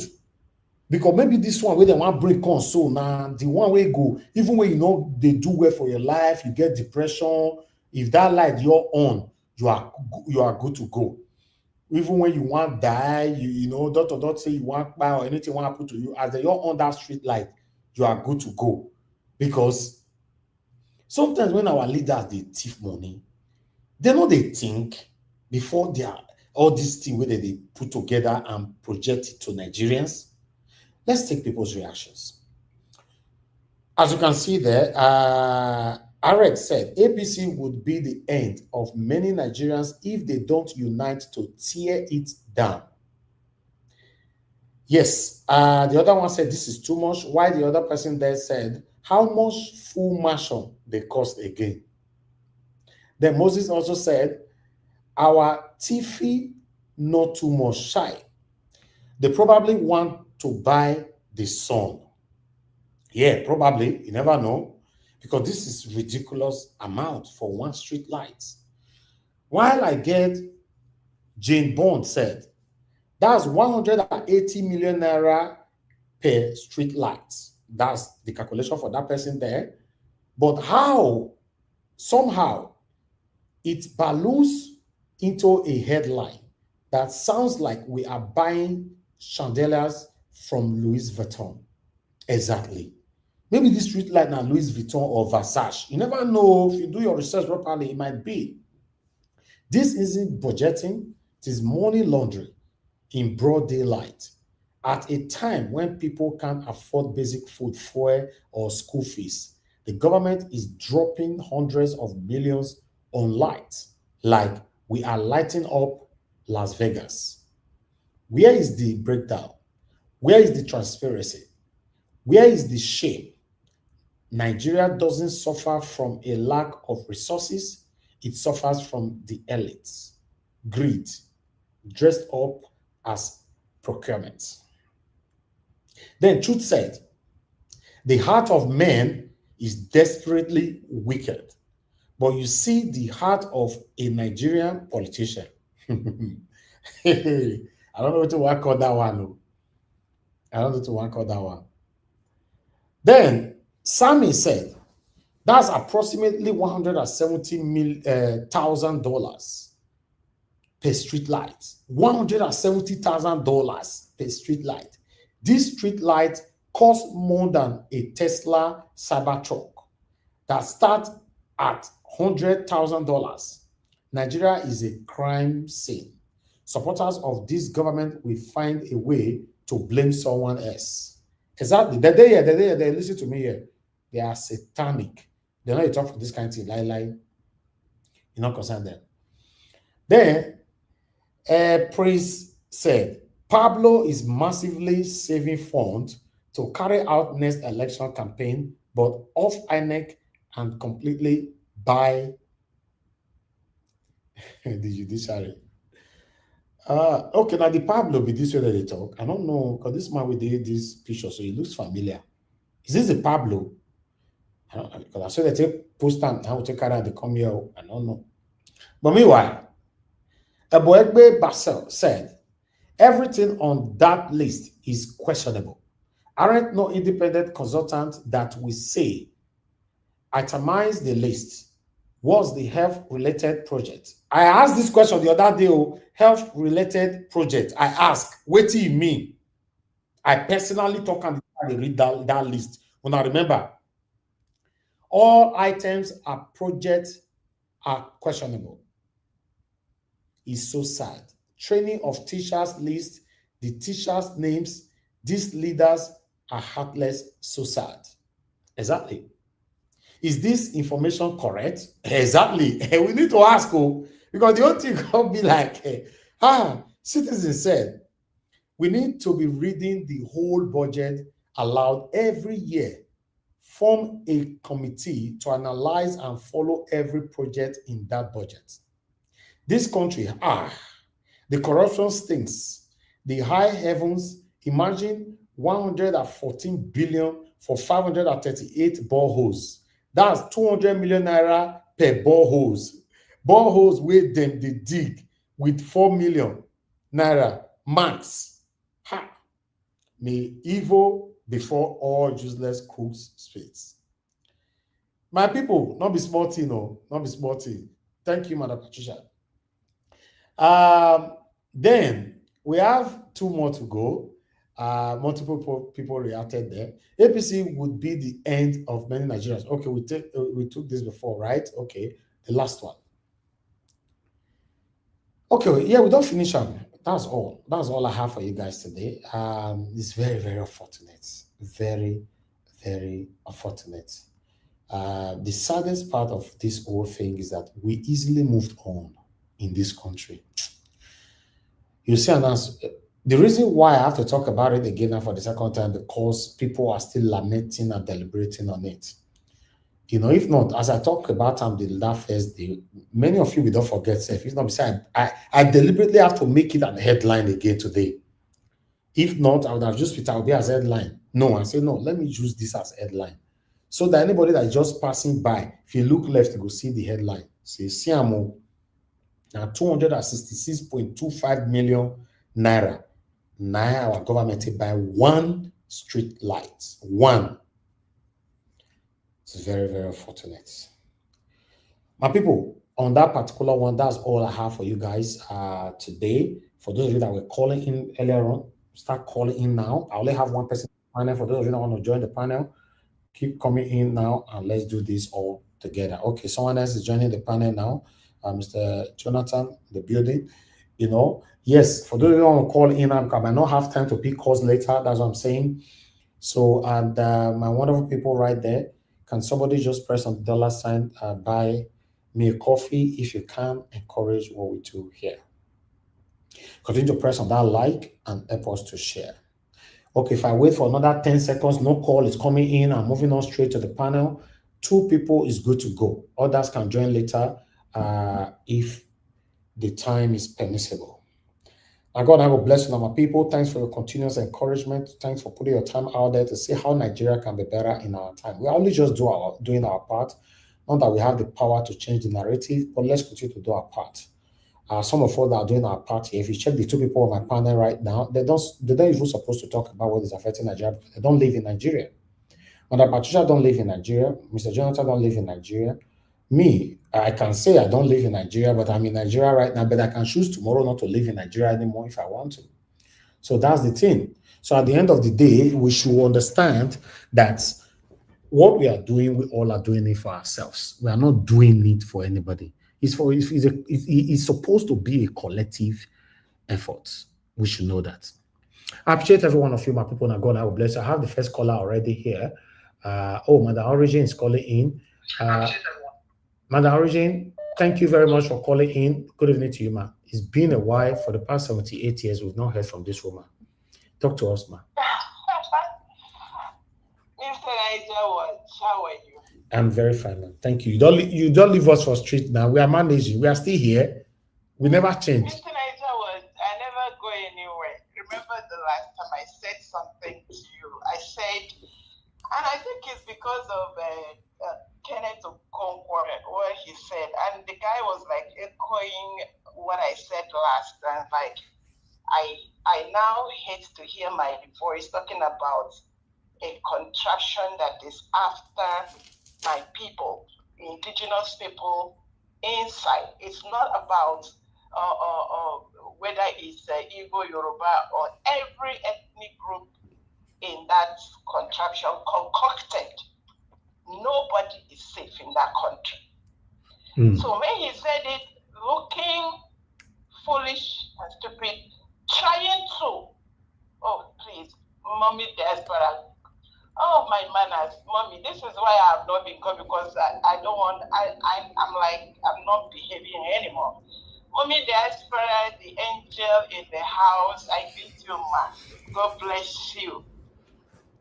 I said I'm going to make a poem for you, and that poem is going to be the greatness of the strength of a mother, of a dynamic woman. Thank you for your strength and resilience and consistency, and how you come here every day supporting what Mr. Nigerian Govt what is doing. And I pray that one day he will join me to look into the matter of the people pushing for life-saving measures, because the system we have is life-threatening to everybody. Mm-hmm. And exactly. I also picked up the guy that, where is the guy that said, as you were reading the old sermon on the mount, people making comments. Somebody said, oh, someone needs to be written and analyzing this budget every year. Where was he when Mr. Kingsley, and again, because now Dr. Kingsley, please accept that you are very good in your analysis. Last year, 2024, we were here when Mr. Jonathan Kingsley analyzed line by line the 2024 budget. Exactly. The criminality. Nothing has changed. Nothing. Nothing has changed. So the truth of the matter is, I refuse to talk about a government, a system that has consistently been the life of the citizens and no guaranteed. Look at what is as per today, yesterday. Go online. You will see abnormality and atrocity on the life of the people. Bombs thrown on the people that were running after to stop bandits and terrorists buying their people. The government cannot open their mouth. Nobody is talking for the people. Why should I speak for a government that is, because nobody, what is the guarantee of the life of anybody inside that contraction? So, Mr. Jonathan, now that you're here, maybe you help that guy that is talking about analysis. The one you did last year, what did they do with it? Detailed analysis. I was here. So everybody, I tell myself, I want to wake up one morning and hear that it is over, that the people are now safe, that the criminality is gone, because what we have is life-threatening. What we have, nobody should come and tell me that something can be fixed in a system that you can't run to 24 hours before the bandits come. Who goes there to collect the ammunition from the people? To disarm them? Who goes there? Who does that? Is it not the government? So why are we painting things and trying to pad things up? How can you put bandage on a dead cat as something rotten? It is foolishness. Sorry, Mr. Nigerian Govt. Let me end it there. Let me not talk too much. Mr. Jonathan, I beg you, help them. God bless you. Thank you, ma'am. Thank you very much. Thank you. God bless you. Okay. We were having another call, Madam Deborah. Madam Deborah, I'd like you to quickly pick your phone and talk to us because I'm returning your call right now. Thank you very much, Kingsley Ogeraki. God bless you. I'm very, very grateful for the super chat. Thank you very much, sir. Madam Deborah, please talk to us. Good evening to you, ma. Talk to us. Yeah, good evening, Mr. Elvis. Good evening to everyone. And good evening to Mommy Diaspora. Thank you for the good work you're doing, for always coming to support Mr. Elvis. So let me just start by saying that I agree with the first caller. You know, talking about some things, repeating one thing and nothing is changing is very, very frustrating. Because this budget, we all know that it's a budget of criminality. They just want to put something out there, even though they know that whatever they are putting out there does not make sense. But then nobody is going to question them. And even if you talk, nothing is going to happen, sadly. That's just the situation of Nigeria. The kind of force that we need to change things is we're not getting it. So as far as I'm concerned, that initial time I said this money is just for Tinubu is just preparing for the 2027 election. They don't care about what is going on in Nigeria. They don't care about whether people are suffering. They don't care. So the budget, anybody talking about that budget, I think it's just a waste of time because it's going to fall on deaf ears. So that the government need to make a change is not there yet. It's not there yet. So let me quickly say something about Peter Obi. Peter Obi is doing a very good job. I think that is making an impact, and that is the only way. To me, even though he's not a president, but he's been consistent, making impact in the life of people. That is something that he has to be appreciated for. You know, we have very many rich people in Nigeria, very many politicians. How many of them care about the people? They all don't care if things are going on in Nigeria. They all don't go to support the people. So imagine somebody like Peter Obi always reaching out to people in his own. He's not even a politician. He's not holding any political power, but you can see the kind of heart that he has. That's why I feel so disappointed when somebody like Sowore is nowhere to be found. Okay, look at all the things Peter Obi is doing. How many has he done?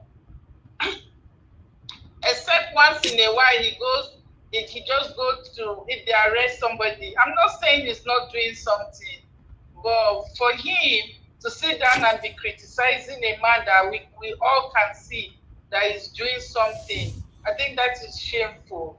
That's why I would never have any respect for him.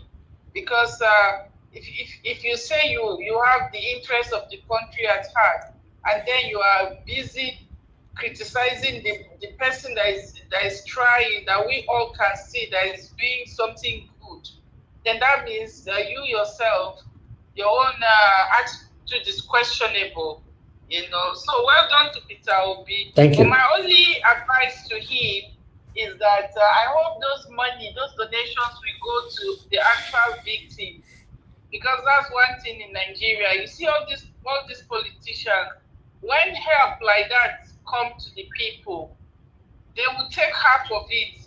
Distribution is another issue. You see, my only fear is that with this help, will it really get to the victims? That is another thing. You know, just like during the COVID time, all the palliatives that were given for people, these same politicians hid them, and they kept them for their campaign and for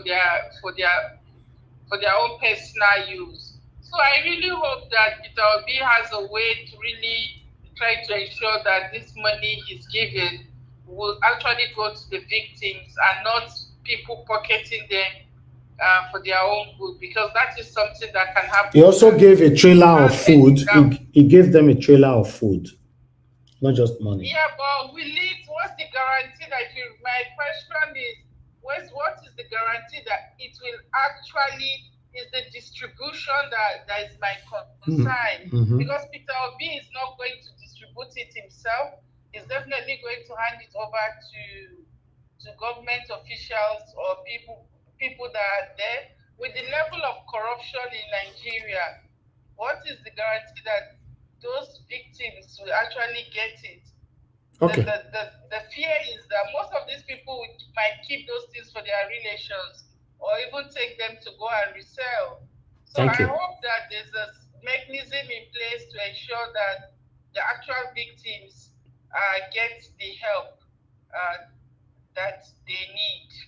Thank you, ma'am. So that is that for Peter Obi. I think that is about all. I saw a video today, and I don't know, you didn't showcase it, but it was online. You know this that guy that is trying to call for electoral reform. Yes. I saw him. I think he went to visit Peter. Pastor Adeboye. We showcased it yesterday. We showcased it already yesterday. Okay. I wasn't.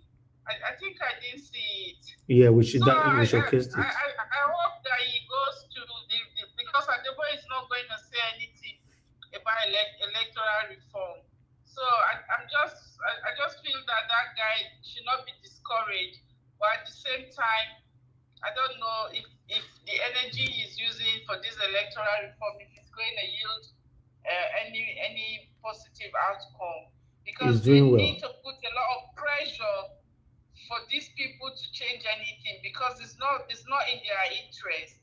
So they might not want to do it, except there's so much pressure from Nigerians, and that pressure is not there yet. Only one or two people demanding for electoral reform is not going to make it happen. So I see his efforts, but if it's not being backed up by so many people demanding for it, these politicians are not going to reform anything because it's not in their interest. Thank you. Anyway, Thank you, that ma'am. is all I have to say. Thank you so much, Mr. Hubris. Thank you very much, ma'am. God bless you. Thank you so much. Thank you, ma'am. Yeah. All right. Thank you very much, everyone. I appreciate you all. We need to come into the panel right now.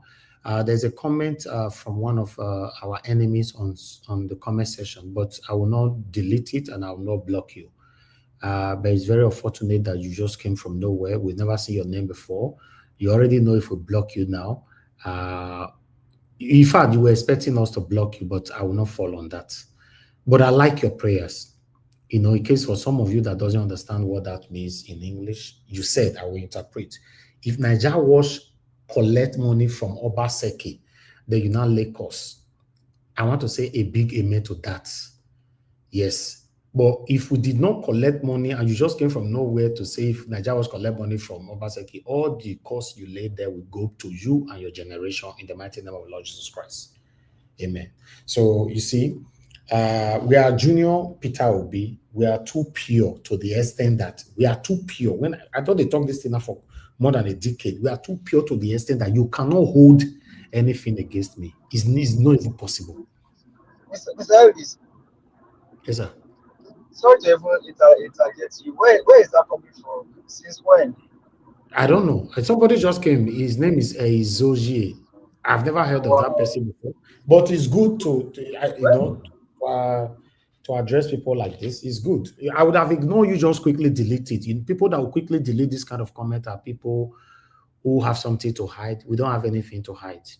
You know, if you have evidences that Obaseki have bought me a bottle of water before, I will give you 5 million naira if you live in Nigeria. I'll give it to you cash. If you have evidence that Obaseki have bought me cold water before, cold water, I'm not even saying money now, because money is too big, cold water. You see, sometimes you look at us from distance, you think we work for politicians. God forbid, I can't do that now.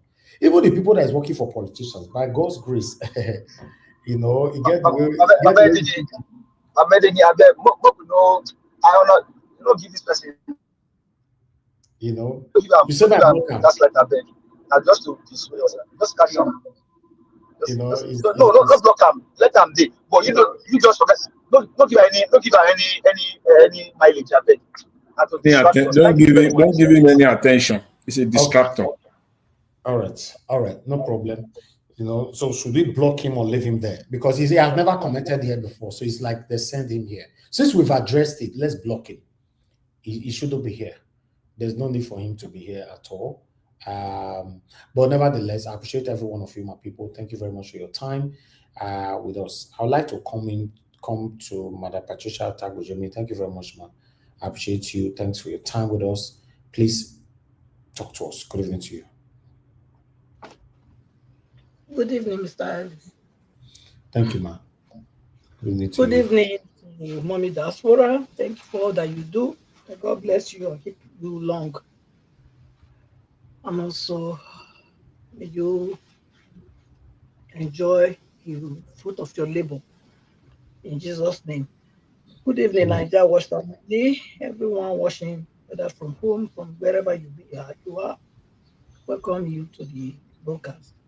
And of course, the panelists, my co-panelists, Mr. Jonathan and Mr. Give us a mandate. Thank you for being here today again to do your duty in enlightening Nigeria also in this war of getting our country back. Thank you. Please like and share. It's very important. Also, for those that have already super chatted Mr. Hubris, thank you and God bless you. Okay, Mr. Hubris, I didn't want to come in, but in regard to this one street light, that was why I came. Because I think I overheard it about 5 days ago, but because I didn't hear it in the platform, maybe I was so busy I didn't hear it, and sometimes I don't log in on time, so that's why I didn't speak about it, because I was in shock to hear that this what's the word for them, clueless people came out with such a figure for a street light. I mean, traffic light. Because I started to really see the emptiness in these people, even though I've seen it before, but I started to see it in a more deeper level. Honestly, street light, where is it coming from? Is it from heaven? Street light. I mean, street traffic light or whatever you call it. How, whether street light or traffic light, one street light, street light, where is it coming from now? Where would they come? I don't understand. Which kind of street lights it be? And even Nigerians, is it not them that have said Nigeria first?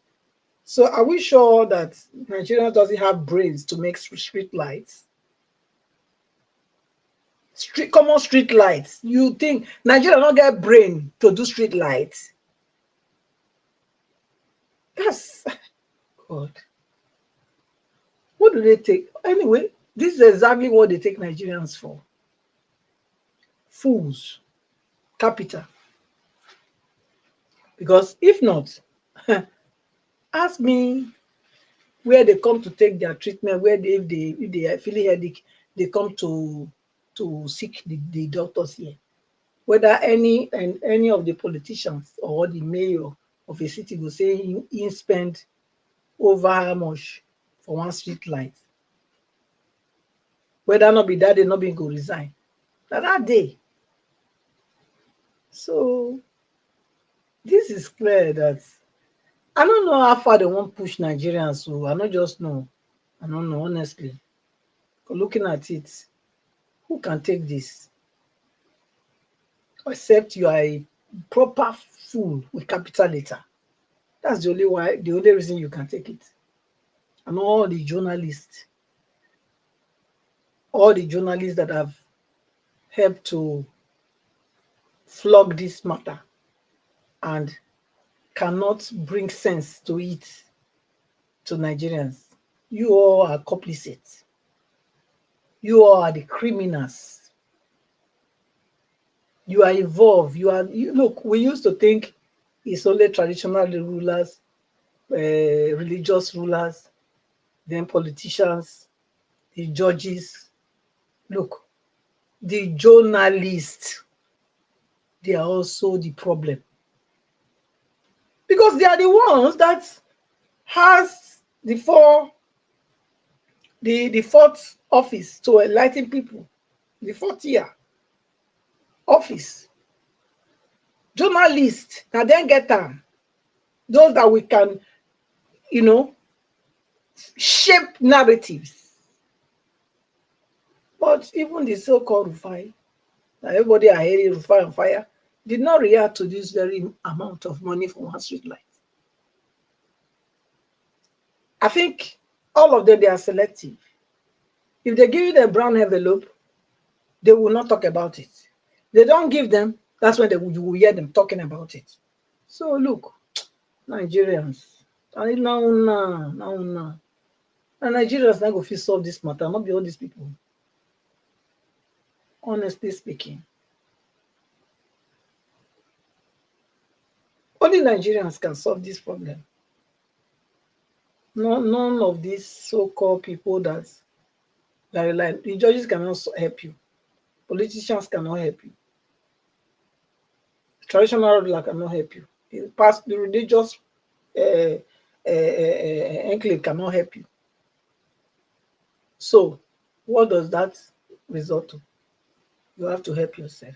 It's self-help. Because, say, if what is oppressing you will not let you breathe, you have to find a way to discharge that thing that is oppressing you. You have to. Gone are the days you will say, oh, not concern me, not concern me, not concern me. Everybody go eat breakfast to last. That be the thing. So wake up. It's time you wake up. Nothing is working. We will not deceive ourselves. Nothing is working. The other one that was talking, I don't know whether it was Oswald or Zudima, I don't know for her. I was saying you should not be using northwest, southeast, south, whatever. I didn't know the one that coined those things. I didn't know. Is he not a politician? They're the one that coined, brought the more division to Nigeria. So why is he trying to shy away from it? Okay, when it doesn't favor them, then they will say they don't agree with it. But when it favors them, then they will use it and drum it very loud so everybody will hear. Do you see the game they are playing? Having their cake and eating it at the same time. That's the game they are playing with Nigerians because they know that Nigerians are not ready. If you are ready, they will know. None of them will sit in their house. None of them. They don't sit even in their house now. They are sitting in Abuja. Even the Abuja itself no will contain them again. If they're really ready, I be the thing. The insurgency happening here and there in Borno State and the other place. Of course. The government is involved. It's involved. There's no how when this can be going on, genocide can be going on in a country for this long time. And there's no, deliberate action taken against those that are perpetrating this evil against common civilians or indigenous people of the land where they are disposing them from. So the government is involved. Those people probably they don't have anybody in high places, okay, and they have a lot of resources in their land. So they are buying them, gradually buying them to take over it. We want to remember, I speak to the politicians. There is a world after this place. It's not all about here alone. On that day of judgment, you will stand before your maker to answer the critical questions that you will not have excuse to. Because no excuse, you know why? No excuse will be good enough to say it's the devil that tempted you or whatever. As you people will say, now Satan work, now devil work now. No. That one not go suffice. Not go fit help you. Remember, that you that is planning to heap up and lay up for your generation to come. Go and ask Nebuchadnezzar, Abi, yeah. Go and ask Pharaoh how far.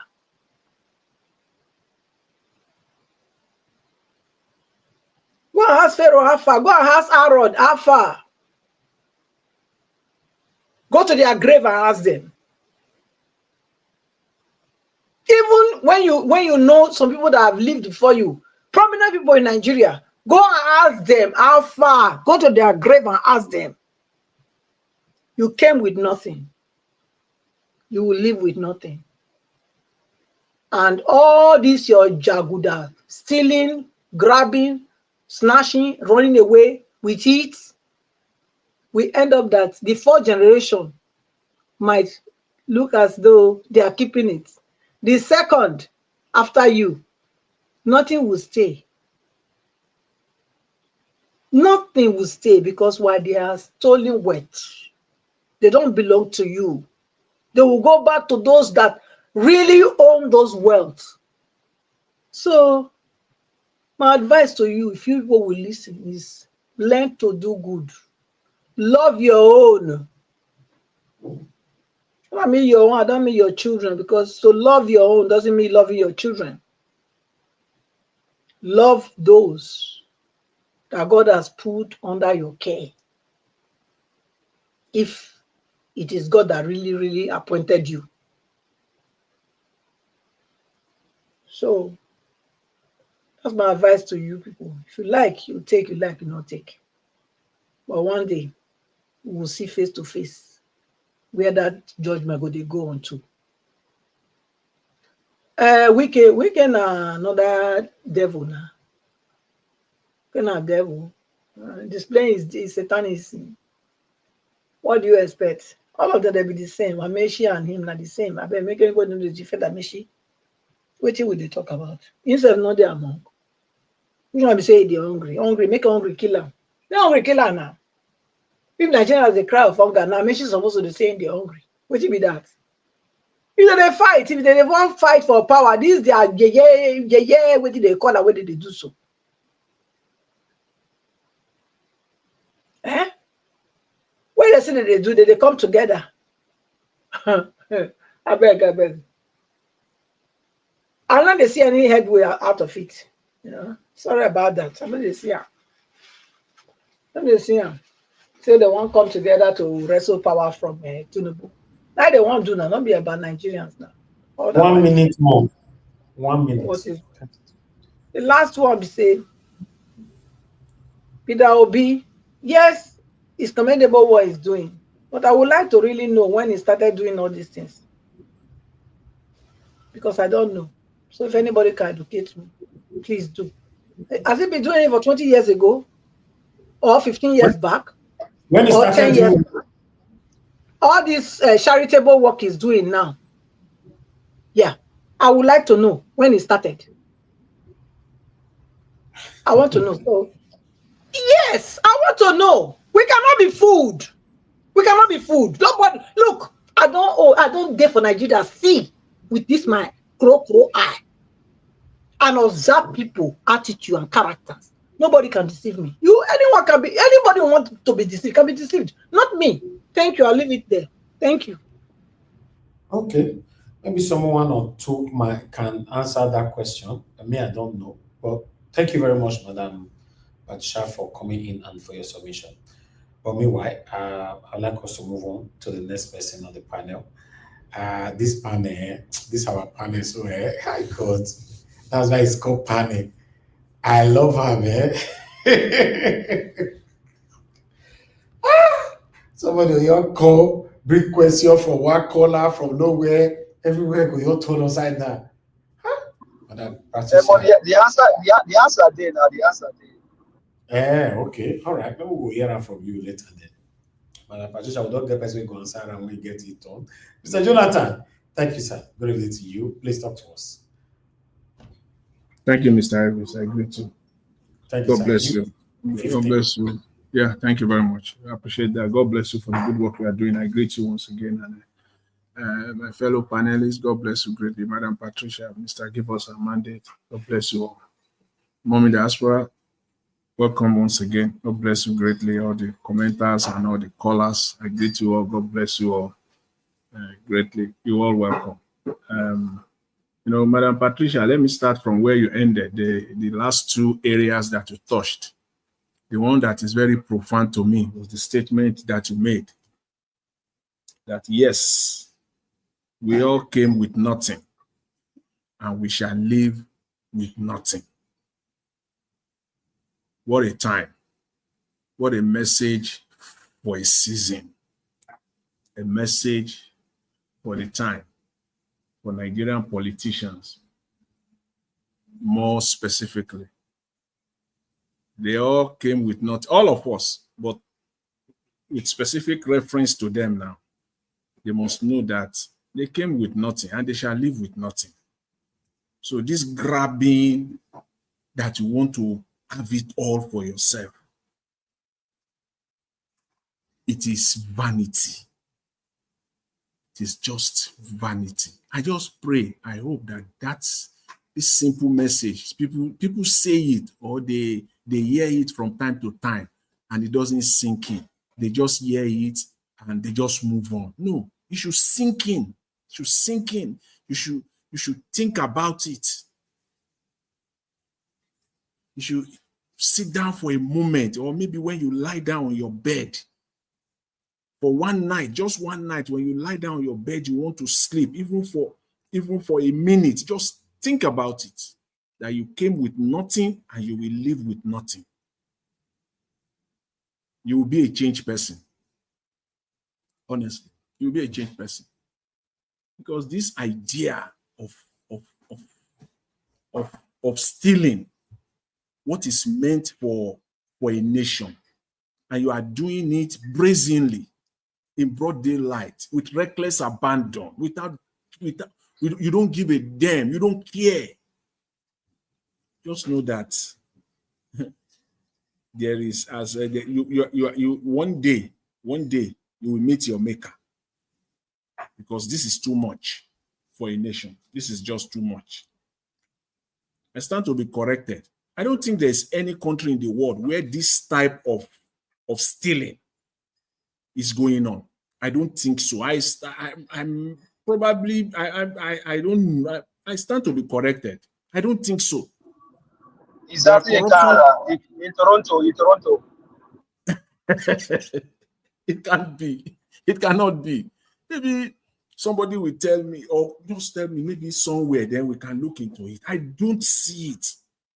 There are corruptions here and there, but this one, no. But I'll leave that, and then I'll come to Mr. Peter Obi, the second area that Madam Patricia touched. I will also briefly touch on that. As a matter of fact, for me today, the highlight of today is Mr. Peter Obi visiting Niger State, where the flood ravaged the poor people of that state. I think that for me, in terms of news, I think that is the highlight, because it has to do with lives. It has to do with human lives, you know. So, but you see, I from Mr. Peter Obi that I know so far, he's been doing good even before now. You and I may not know specifically where. He has mentioned it. I've heard him mention it in some few instances, what he has been doing. The only difference now, the only striking difference now is that he's now in the spotlight. Mr. Peter Obi is now in the spotlight. He's now he was a governor. You see, so many governors in Nigeria.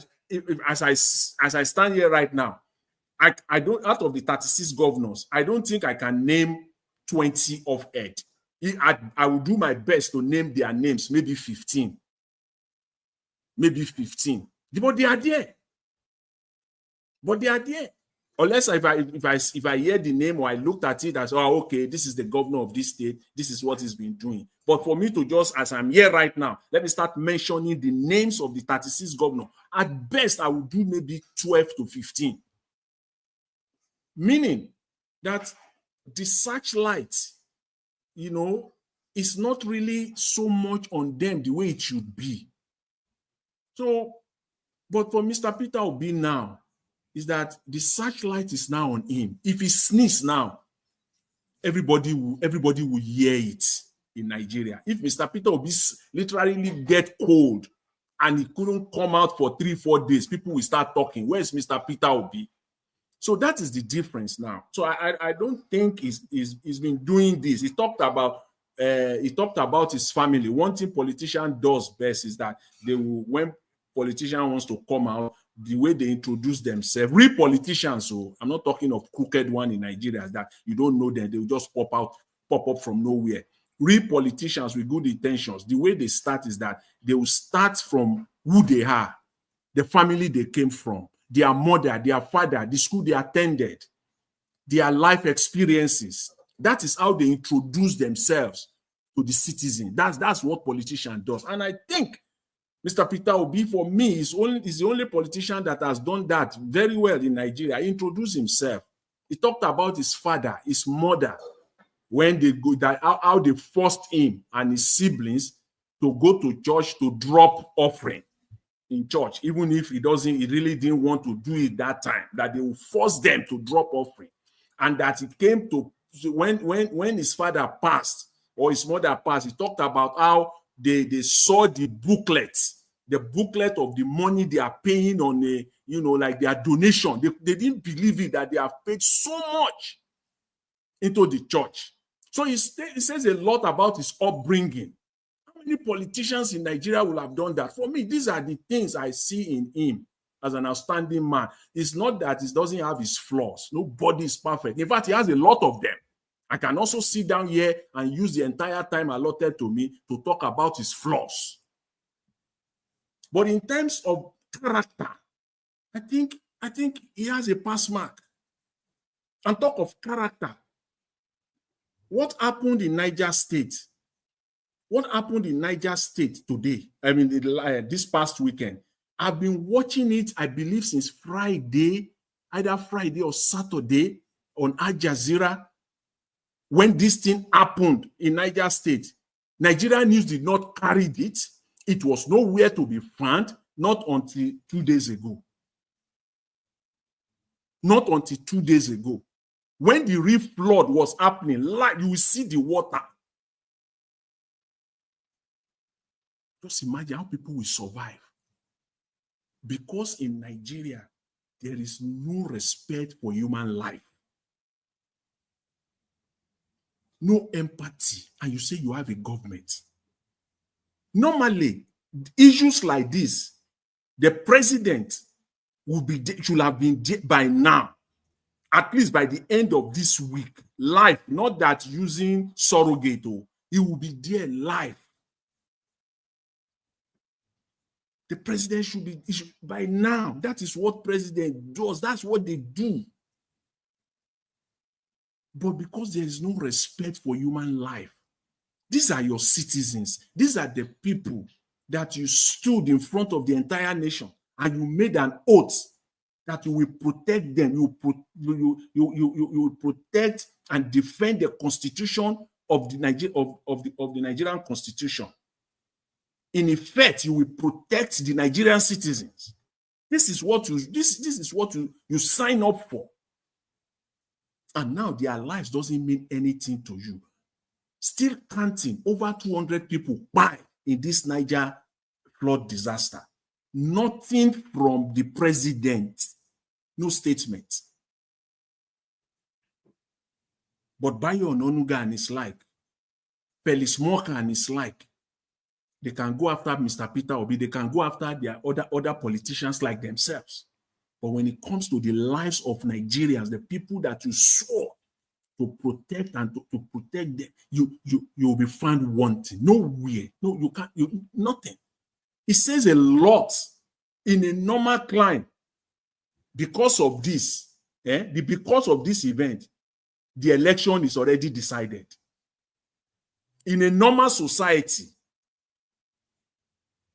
because of this Niger thing, because of all those things we have been seeing in Benue and the reactions that we have gotten from the president, the election is already decided. It will be next to impossible for the president to survive, to be able to submit that challenge. Yes. Going to the election is too far. Tinubu should have been impeached by now. By now, because of all these things alone, but because there is no respect. And I think I have to blame the Nigerian people too. We have a role to play here. Nigerians have gotten used to bad governance. They have gotten used to it to the point where they don't know good governance. Nigerians don't know what is good government. They don't know it. They are used to bad governance, and they are okay with it. That is what we're seeing in Nigeria.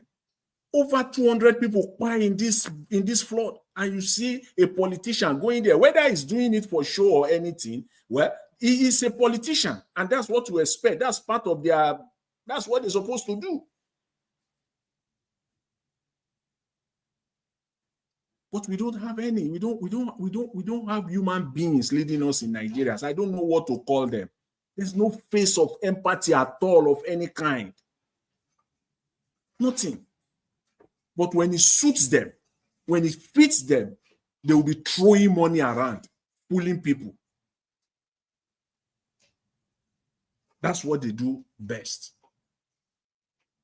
See, Nigeria, don't let us fool ourselves. This ravaging of the Nigerian state has been going on. It's not that this is not the beginning. It's not that no, it has been going on for a long time. It's just that for whatever reason now, people are talking about it, and I hope and I pray that it continues so the momentum begins to, this talk begins to gain momentum. I just pray so, to the point where it will be so uncomfortable. They have to make life uncomfortable for these ruiners, these politicians that have brought Nigeria to this state. To be so uncomfortable for them. There is nothing new. We've been saying it.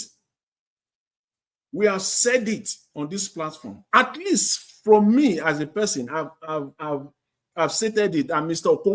Kenneth Okonkwo stated it again earlier today, that, see, when you listen to this, when you try to support this government or to defend them, there is no way that will not appear or sound like a fool.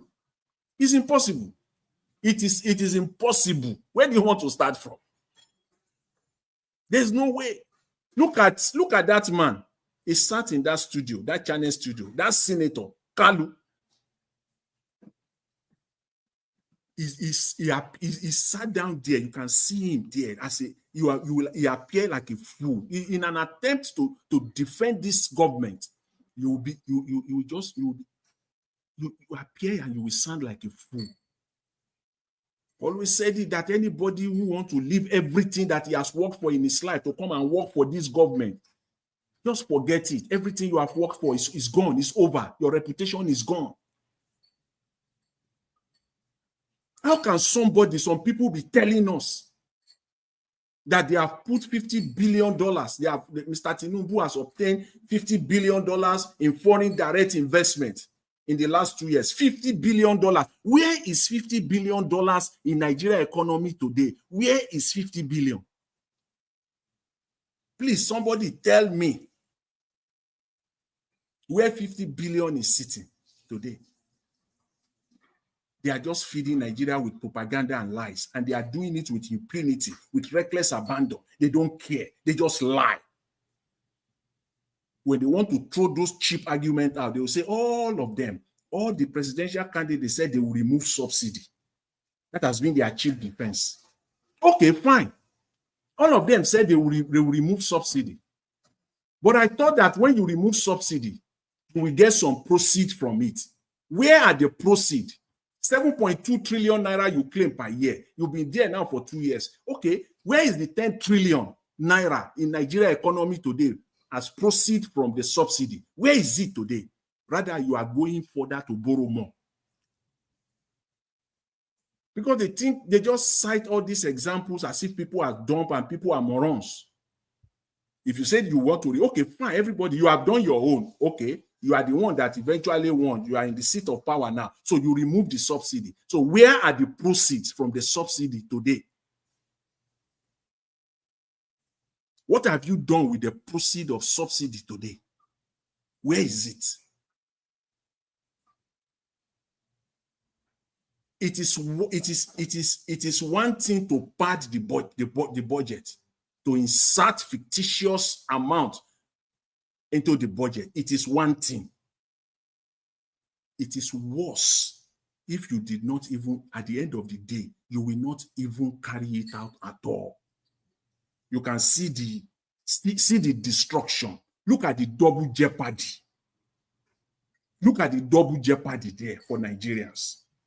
But sorry, sir, Mr. Jonathan. Yes. If I can ask a question, do you think padding of the budget was for a positive cause? Because the party is to steal, so they cannot do anything from that. I'm just saying it that it is, yes, I know that padding it in the first place is criminal. But okay, you have padded it. Then do it. You have padded it. Because see, when it comes to government procurement, I'll give this example. I'll give this personal example. My own personal example. During the COVID, my company in the United States bidded to supply the state of New York with mask.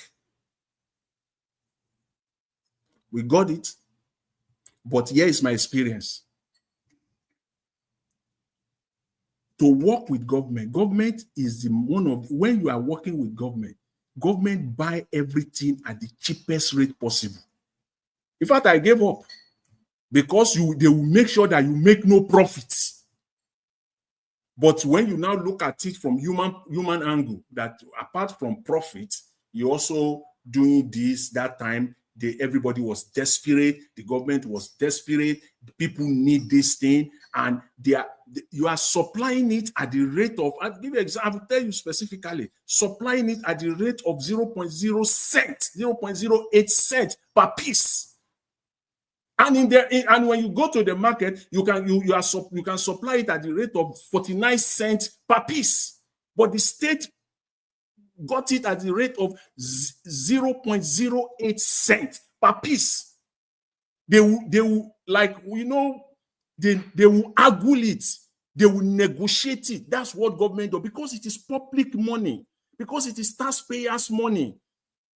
So this street light thing should even be the cheapest. It is government that should get it at the cheapest rate. That's what government does.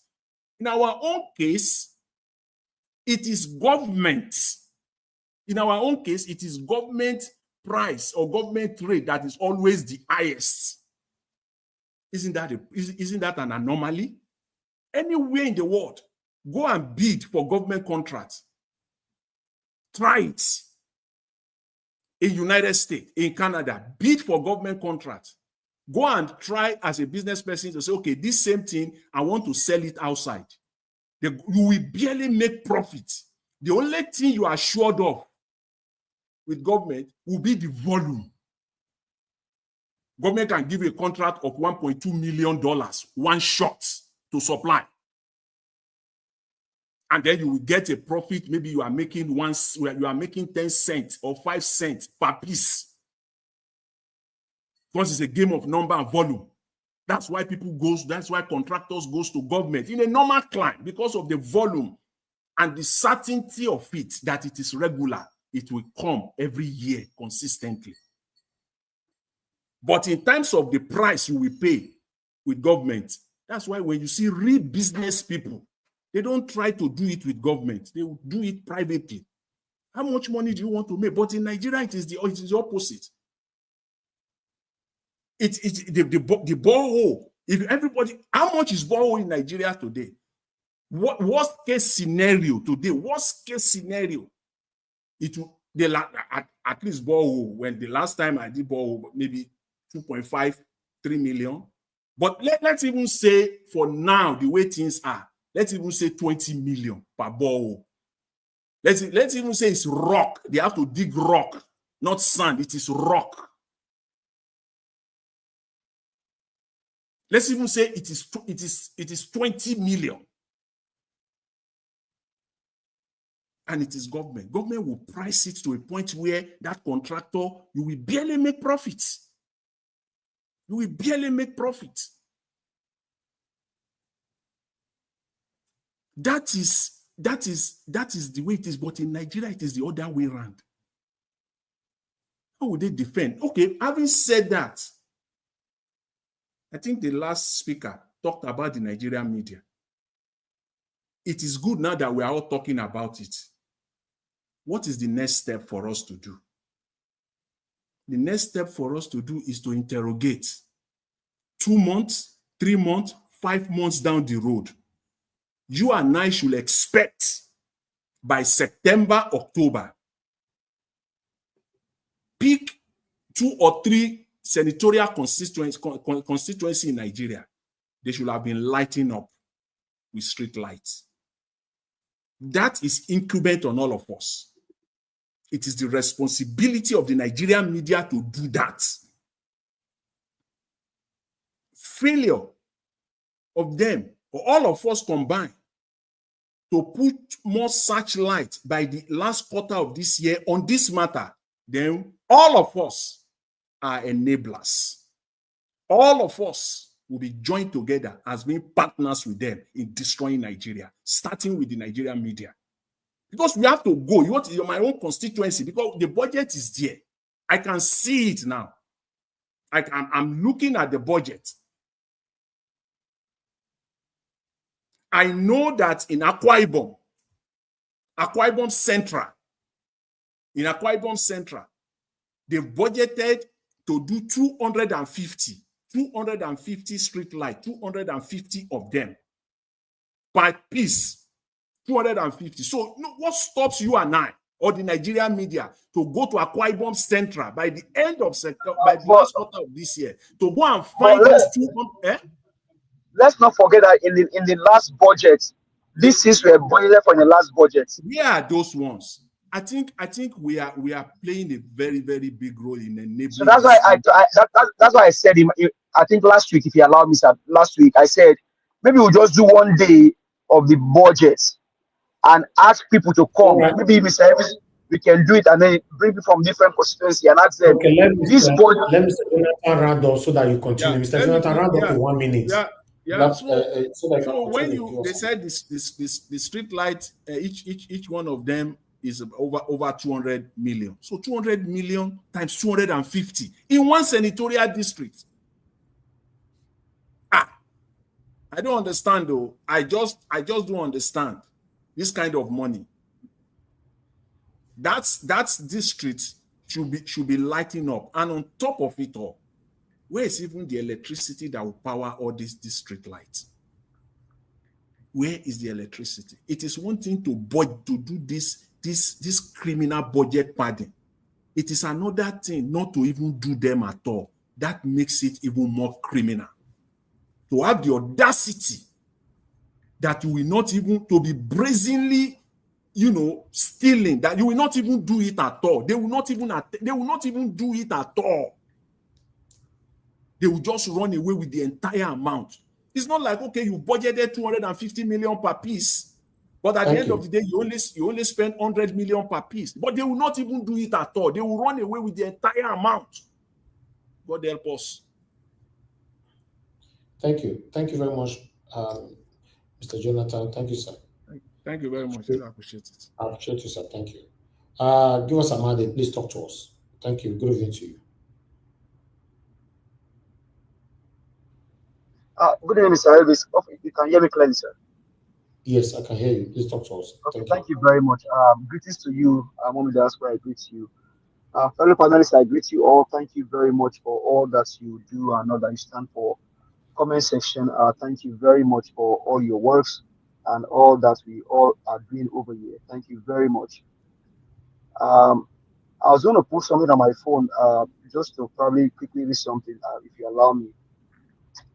I think on the question that Madam Patricia asked earlier about Mr. Peter Obi, I was just trying to put something online now. Well, it didn't just start yesterday. It didn't start last year. As a matter of fact, it didn't start 10 years ago. Peter Obi told us how him and his family used to go to even different countries, like example is Bangladesh, to go help where they have natural disasters, just to go help out there. I think what is incumbent on us, or what is paramount on us, is that now you now see more on the land, and I think Mr. Jonathan has spoke to this. But the demand now is high. Why? Because the evil government keeps putting Nigerians into poverty.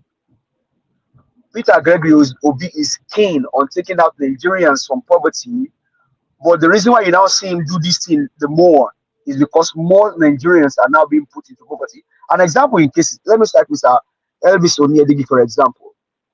Mr. Elvis Onyedigi will tell you, oh, sometimes I don't want to do these things. I know several times I have even talked to him personally when we hear some things on broadcast, and he tell my brother, let's not go there. But that does not stop him from doing what he needs to do. But demands, an example is the case of Madam Deborah. In one day here, over 10 million naira, if I'm sick, if I can still remember, was raised for her. We have somebody, one of our older papa from the north. Now you ask Mr. Elvis, when did you start doing this? He didn't just start yesterday. He's been doing this. So for me, that question, I think, I mean, it's profound, but we also have the answer. This man didn't just start yesterday. I think what we should do as people is to support this good effort, regardless of whatever ideology we have or whatever divergent opinion that we think we have. It's incumbent on us. See, when it comes to life, when it comes to human life, Mr. Peter is a politician, agreed. But how many politicians in Nigeria has the kind of act that he has? How many of them? Will you tell me that Tinubu did not know that people died in Niger State? As a matter of fact, it is. As a matter of fact, Tinubu should resign today. He should resign. Tinubu should have resigned by now. If one person died in Niger, Tinubu should have resigned by now. Now over 205.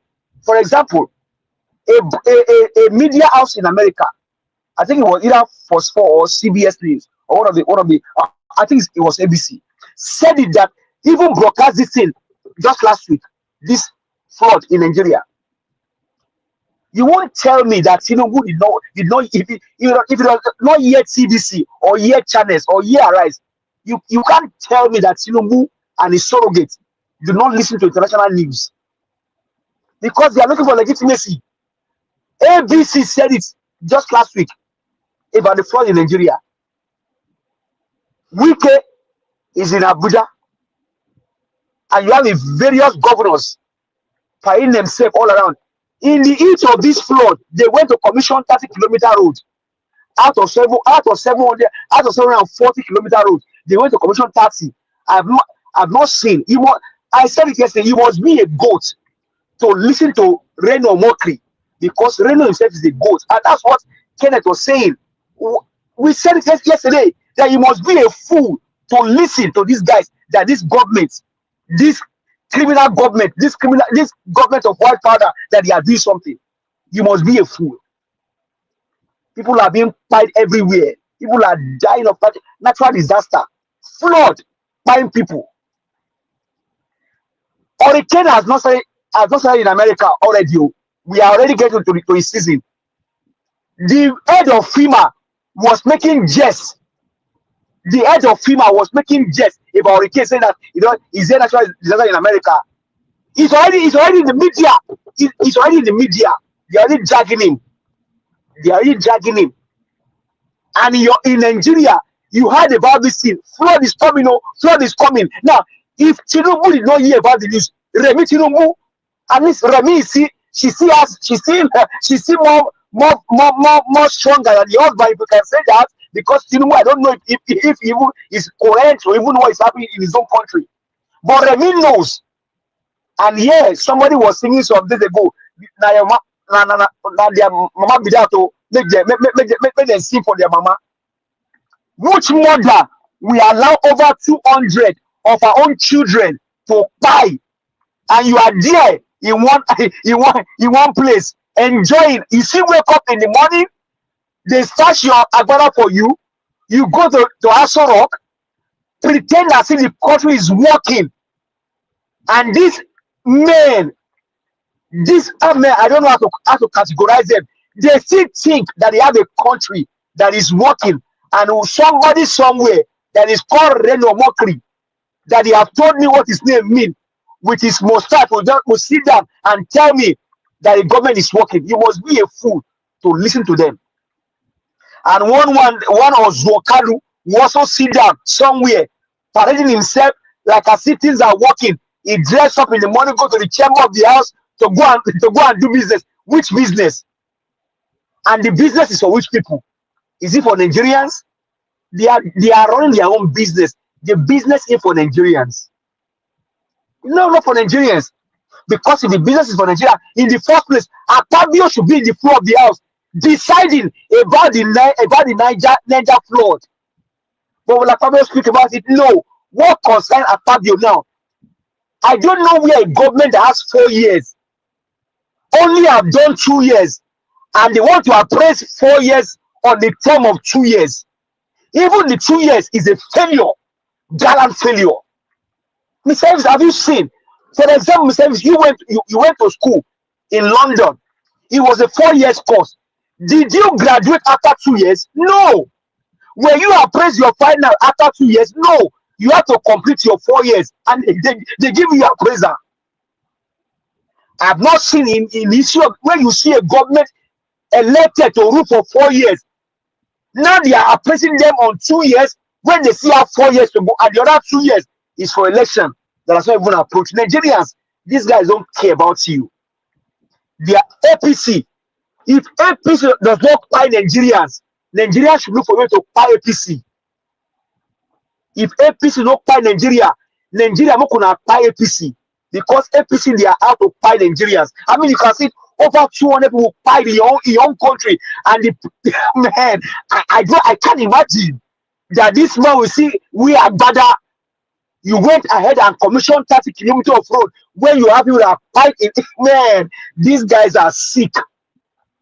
These guys are sick. They are sick. No other way to. They are sick. Now you're not talking about street lights.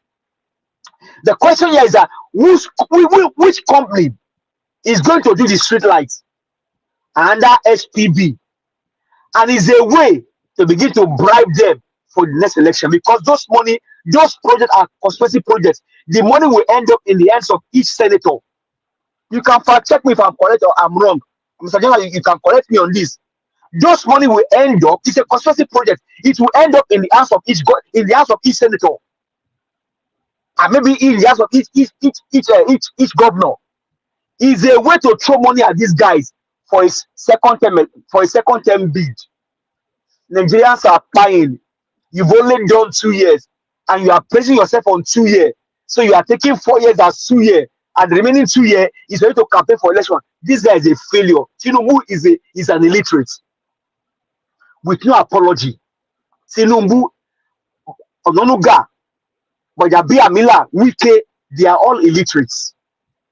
And it's so sad that Nigerians are allowing this to just go under the carpet. See, whether you go and meet any pastor, or you go and meet any imam, or you go and meet any traditional ruler about reform, hey, these guys are Nigerians.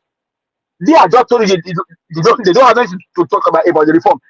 See, leave these guys, just leave them out. Nigerians, you fight your fight by yourself. Your imam, your pastor, they don't care about you. They don't care. You fight your own fight.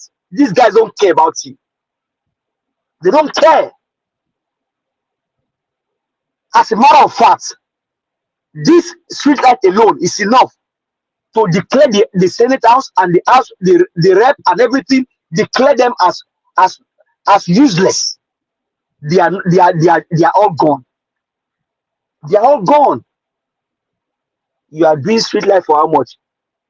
Either is to get Nigerians to talk, but Nigerians understand is a way to begin to pay these guys for the coming election. But Nigerians, what will you do? Because these guys don't mean well for you. Nigerians are being paid everywhere, left, right, and center. Natural disasters that countries prepare for.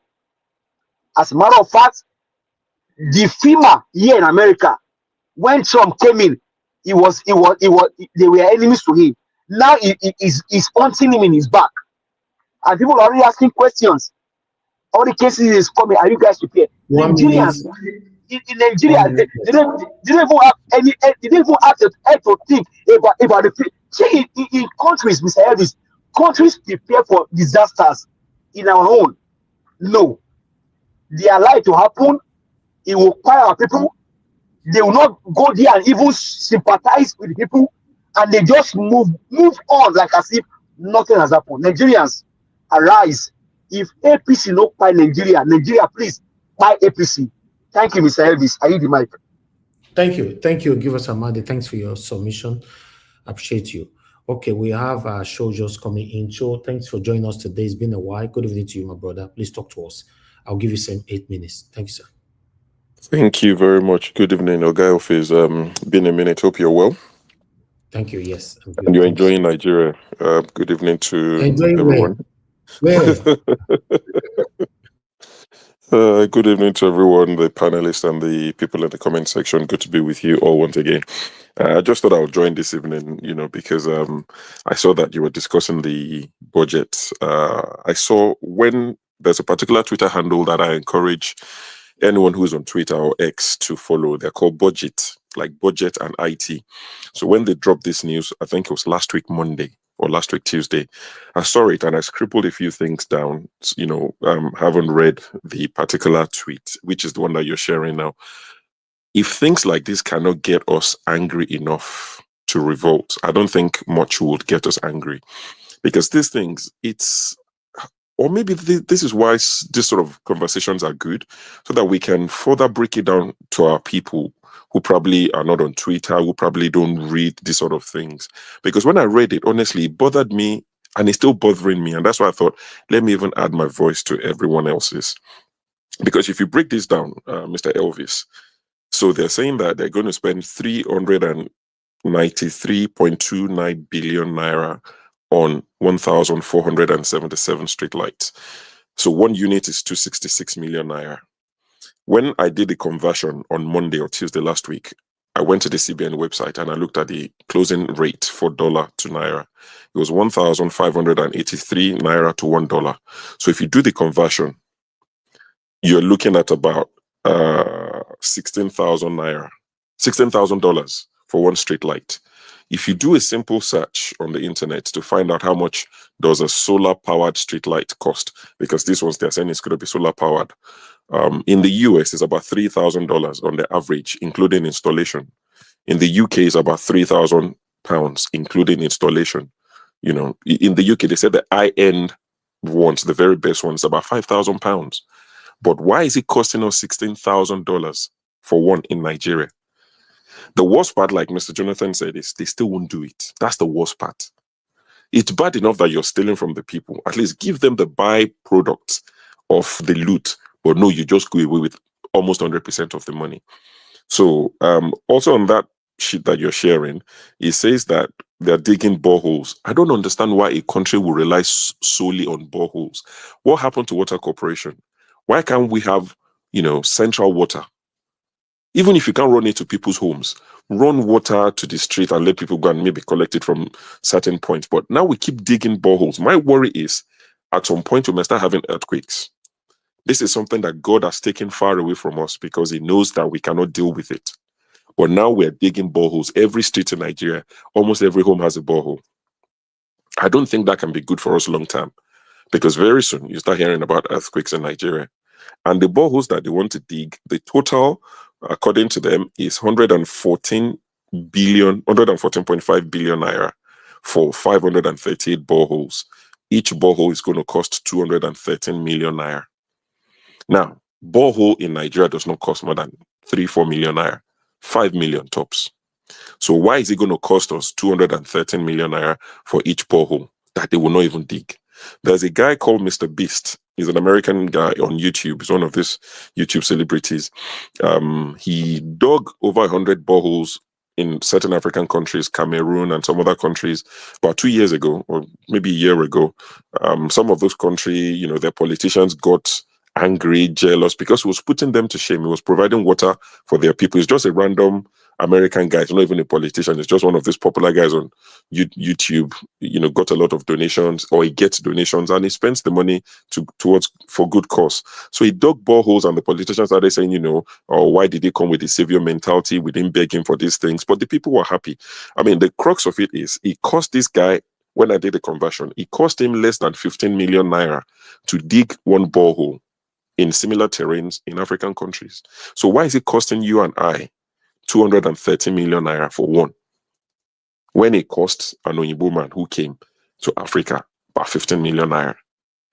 Now, another thing on that budget is the traditional rulers. And this is why some of our traditional rulers are very quiet. They can no longer speak.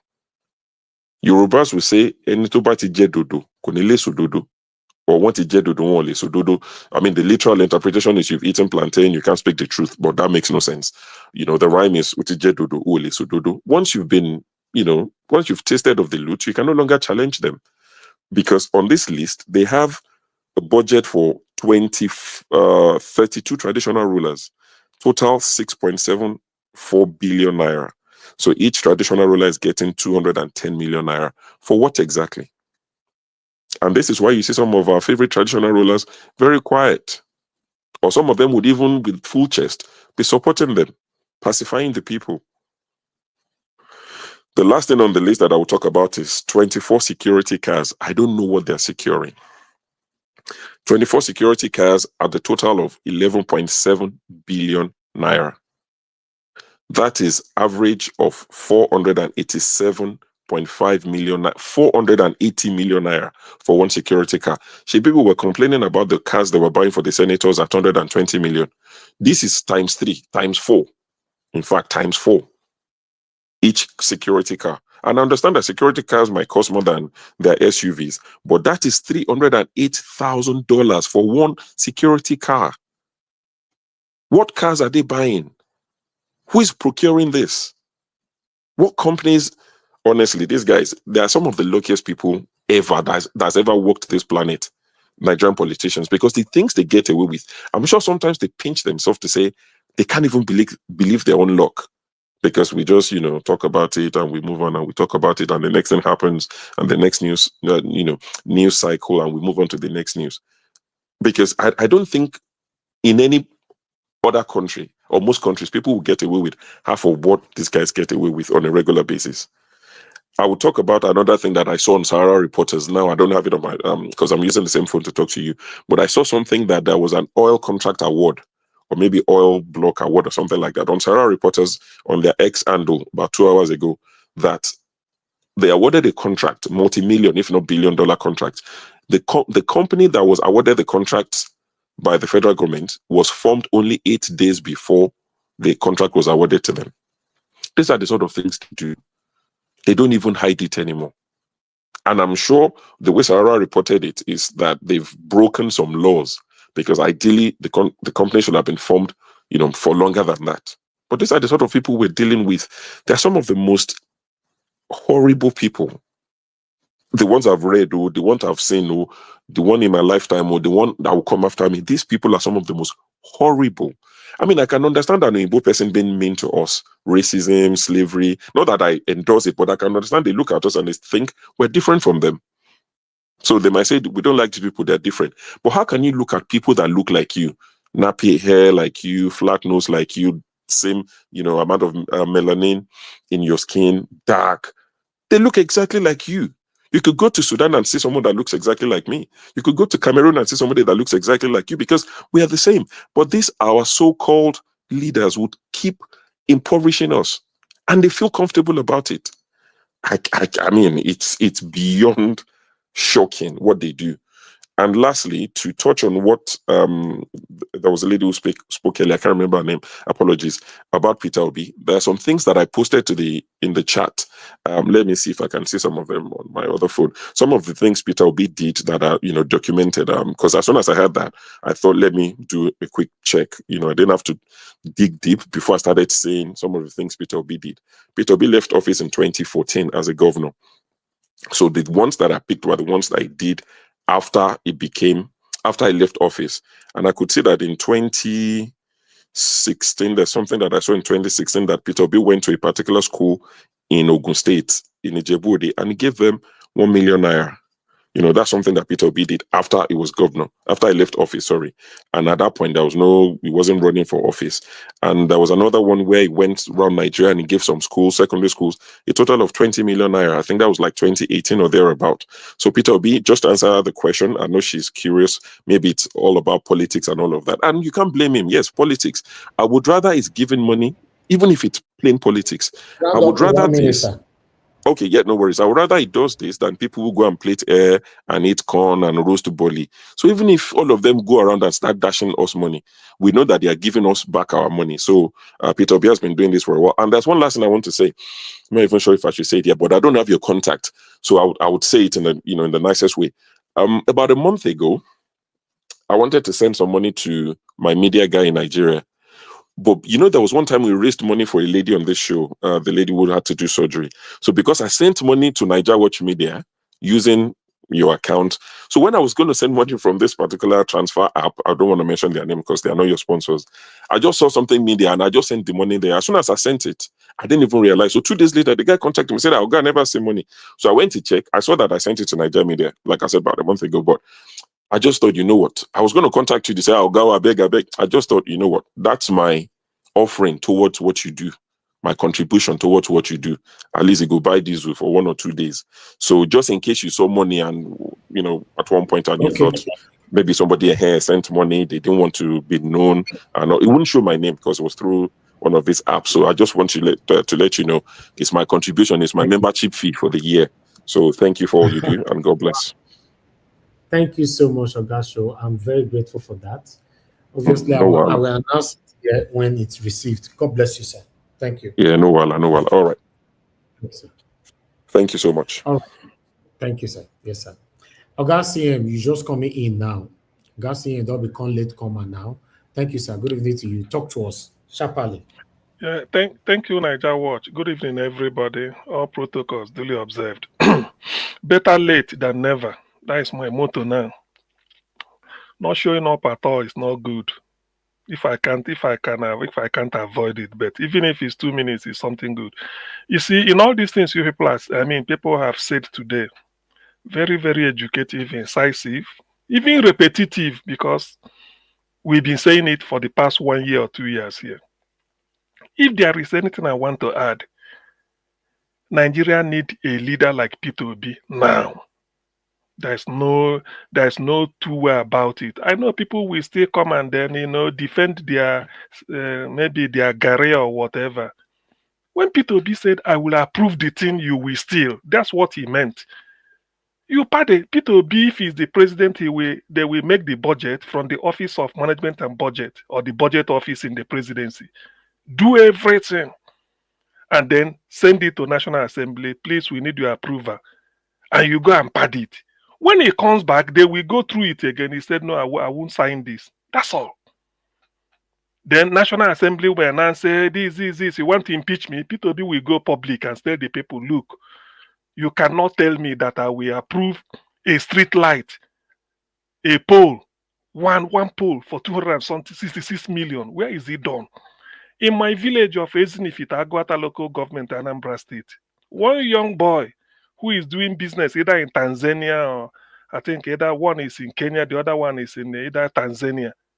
They've undertaken to provide street. In fact, in Anambra State, let me say this, people, if they are listening, tarring road and street light it's an individual thing now. People like Obi Kubana, they do it in a big way. So many business people are now doing it. 2 kilometers, maybe from your father's compound, in front of your father's compound, one road will lead to Market Square, you go and do it. If you like, name it after your late father. Put street light because it will help people do it. How much is street light? You are charging somebody 266 million. It's a lie. Street light, anybody can afford it. I'm telling you. Is it not pole? And you go China and buy what is it called with the converter battery? You buy the what do they call this thing? This thing, it traps the sunlight in the night. It releases it. That's all. Is that not? That's what they use. That's what we are budgeting. And look at the other one, they're talking of borehole. P2B was giving borehole in the north because of the arid area. 5 million. We saw it. We covered it here. 5 million naira. P2B was drilling borehole. When P2B was doing borehole, people criticized it. People criticized it. Said, why can't you go and do it in a state? He just using it to insult the north. Not knowing that the principle behind it was, me and you, for those of us that has been lived in the north, even if I sat as a youth corps member, when you see a typical malam, what they call them malam because they are teachers or a houser or whoever, wherever he is, there is something that must be beside him. Two things. He has his transistor radio and a small kettle with water in it, so that he can use it to do ablution, they call it, and then before praying, they don't miss it. And anywhere that water finishes, you like to refill it. Now, if you see them where they are in a group and you are hungry, you are thirsty, you need water, they are willing to offer you that. So if P2B maybe sees that if I ask them for water as a youth corps member in those days in Kano, in a rural area in Kano, and they give me water, now I'm in a position to go back to that community and give them borehole. What is wrong with that? That thing that P2B want to do, that is what they are putting in the budget. You see the fraud. Look at the price to give even like a show said, we don't really need borehole anymore. You are inviting earthquake in future, maybe in the next 50 years, the ground will start to shake and you don't know what happened to it. So if there is a reason why this government, why Nigeria need a leader like P2B, it is now. These are what government means. P2B practiced it in Anambra State. He will ask you, you bring what you want for approval. If we look at it, you will know. He will fund the market. When as governor, they feed people where they sell rod at a head bridge area in Onish. If you cross River Niger, where they sell rod, people buy rod for building their houses. P2B comes there. He will be asking them 1 ton of rod, this 2 inches, 6 inches, this. He will know it. When you bring the quotation, he will look at it. He won't even talk to you. What he will do is he will multiply it by that and they say, this is how much approved. If you don't want to do it, he will tell you. A case in point is something like maybe you want to supply pen or just like a biro, one, and the price is 100 naira in the market and you are quoting it for maybe 530 naira for one or maybe 220 naira. P2B will look at it and say, no, this should be 100 naira. That is what, if you don't want to supply, then you take your help, whatever back, amend it, and put it at 100 because you want to do the contract. Then, because they are 100 and you want to supply 10, it means the total amount is 1,000. But you may feel that P2B doesn't look, you go there and put 1,700, maybe 1,555, and then total. P2B will use calculator, 100 times 100 times 10, 1,000. He will come there and say, beside, for the attention of the chief accountant or whoever, 1,000 naira approved for this budget.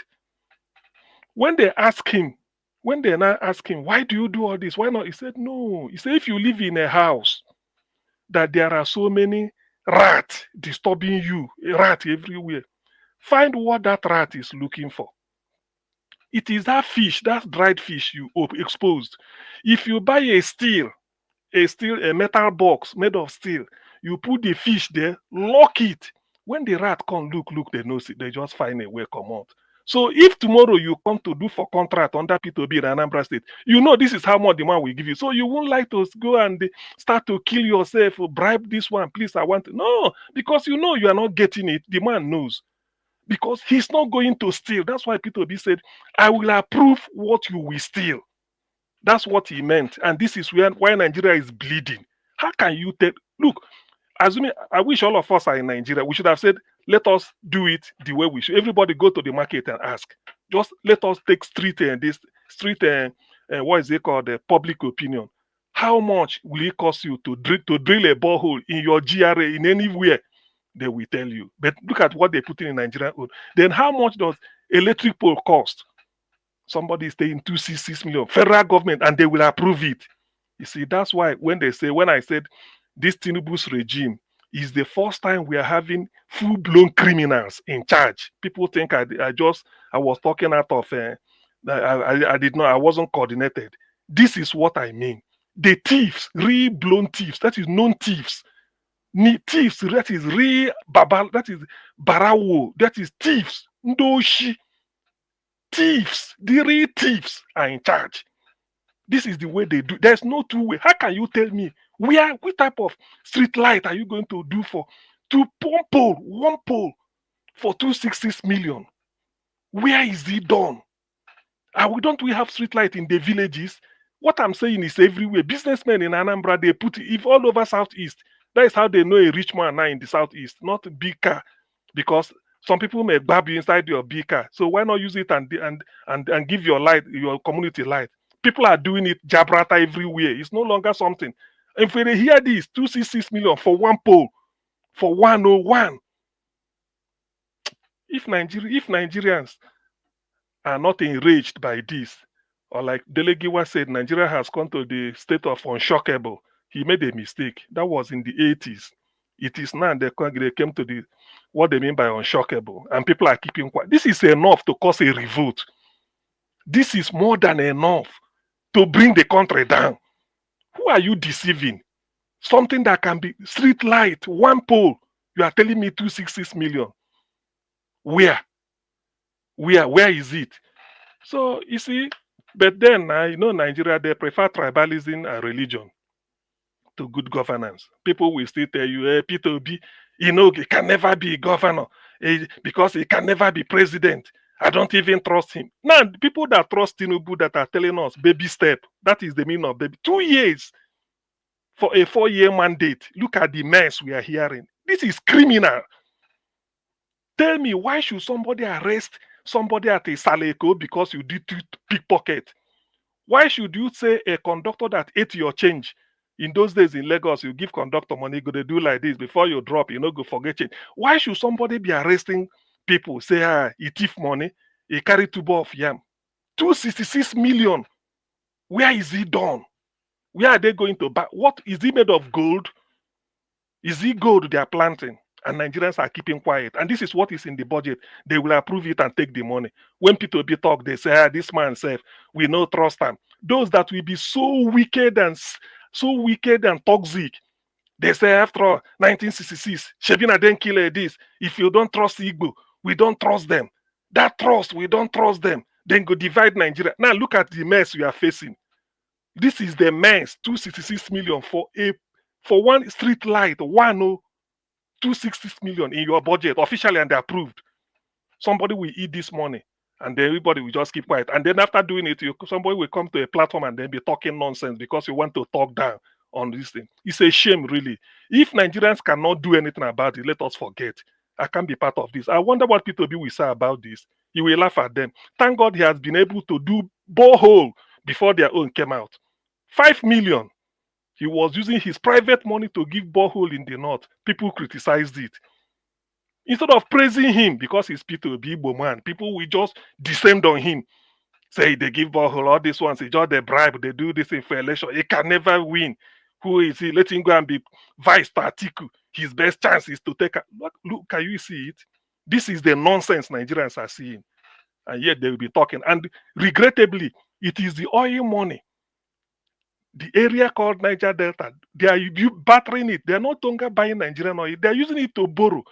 Nigerians should ask themselves, I said it before, when you go to borrow money, you don't just go to bank, say, I need money, they give you. Then go say, bring collateral. The way it is, Tinubu will be borrowing, all this trillion is borrowing billions of dollars. It doesn't mean when you go to IMF or World Bank, they say, Tinubu, you don't come again, how much you need, they give up. It is that oil, you think that now we oil. It has been battered. That is what they call batter. Maybe for the next 30 years. You may think you are owing it. They are using, that is part of that money, they are using this 2 something trillion. So when they borrow that billions of dollars come, how will they deep hand and eat that dollar? They have to use street light, inflate the price so that it can now correspond to the amount of dollar they want. They take it out. Some people no get sense. Niger Watch, might stop here. Not be everyday person go to educate people freely. Thank you. Thank you, Augustine. Thank you. God bless you. Okay, the last person on the panel, Black Panther. Talk to me, my brother. Good evening to you. 8 minutes. My brother. Thank you very much. Everybody here is my brother. May God bless every one of us. And I am the reason why I came here is that I can't see the bus of freedom moving, just coming towards my way, that I will not jump into it. I must be a part of that victory. And that is why I just came in. In my tight schedule, I have to still jump into that bus that is speaking that truth and holding the flag of victory. I would like to say from here, I will say thank you to Mommy Diaspora. May God bless you. To the main thing here, thank you, Dr. CN. You are one of the persons that I rely on in some kind of, when I'm doing my research for that, I stay very, very attentive to everything you lay down. And most of the things that you spoke on now was among the things that I wanted to spill out. But I'm not deterred and I'm not shaken by what is happening now. If any of us is shaken by what is happening now, I don't know the kind of information that we might have heard. Some of us might be say so, I know we might be so touched by the money they put on just the borehole and the street light, which every one of us that stay in diaspora have access to that, how much you can use in making those projects to come to pass. Now, the reason why I'm not surprised is that I'll give you one instance that will blow your mind. I have said it that, and Mr. Dr. CM is always saying it too. If you want to hide anything from a black man, put it in that book or and say it. Give him, or talk him for your Microsoft SD card. Carry and give him. Make it keep him. Make it. He go keep him. You no go know where you keep him again. That is what is wrong with many of us. I was part of it before because when I was in school, I didn't want to hear about government because they are all crazy people. I was brought up to understand that we have crazy politicians. So that is why I am always revoking in my youthful days when I was in school, in college. I'm also revoking against even the VC. I was part and parcel of the group that removed the VC in the school. We thought he was irremovable. We removed him from top. He got a letter and he was thrown out of the school. Yes, we did it, and I'm part and parcel of it. Now, what is going on? Have you people forgotten when the man cleared grass for almost $500 million naira? You see? Have you people forgotten here? So what can be so worse? Like the Vice President of Labour Party said, what evil can, I'm reiterating now, make sure people understand it. What evil can they give to Nigeria again? What evil can they bring that will be so different from evil they will give to Nigerians again? There's none. So me, I'm not shocked because immediately they opened that budget, I went into all other things they've done. I saw that there were more shocking things than what is on that budget now. Do you know how much that road, that east-west road they are doing along the Atlantic Ocean to Calabar? Do you know how much 1 kilometer is? That money for that road, that where they just budget now, is bigger than budget of Ghana. Of Ghana, yeah. Of Togo, of Lomé. That budget they gave to that road is bigger than some countries in Africa budget. So what evil can they give to Nigeria? That is the question we should be asking. That will make us be surprised. And me, I'm not surprised though. What I'm saying here is that it will get more darker. When it get more darker, that is why I'm praying to God. I put on my knee. I say, Lord, let that same Oka group, let the mindset of those people that were in Oka group rise up from Nigeria and take over this nonsense demonstration of grace that we are practicing. That is what we are practicing. Demonstration. Well, David have already said it.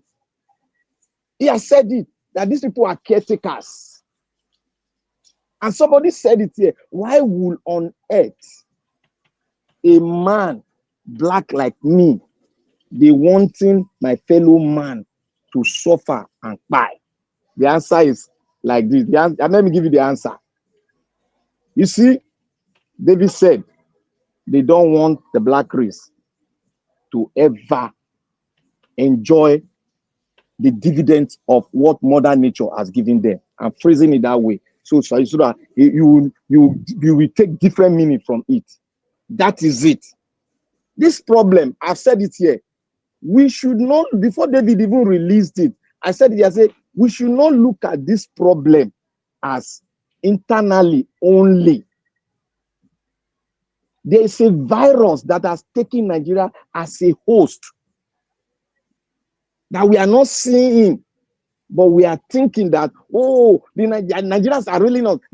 If they put you, and let me tell you what some of us here, if they put you into that government and they give you the level of information that they have given to some people here, you will melt down and said, I'm not ruling Nigeria. I'm not accepting. You will melt down if you don't have the mind of, your mind is not as rocky as that of Obi.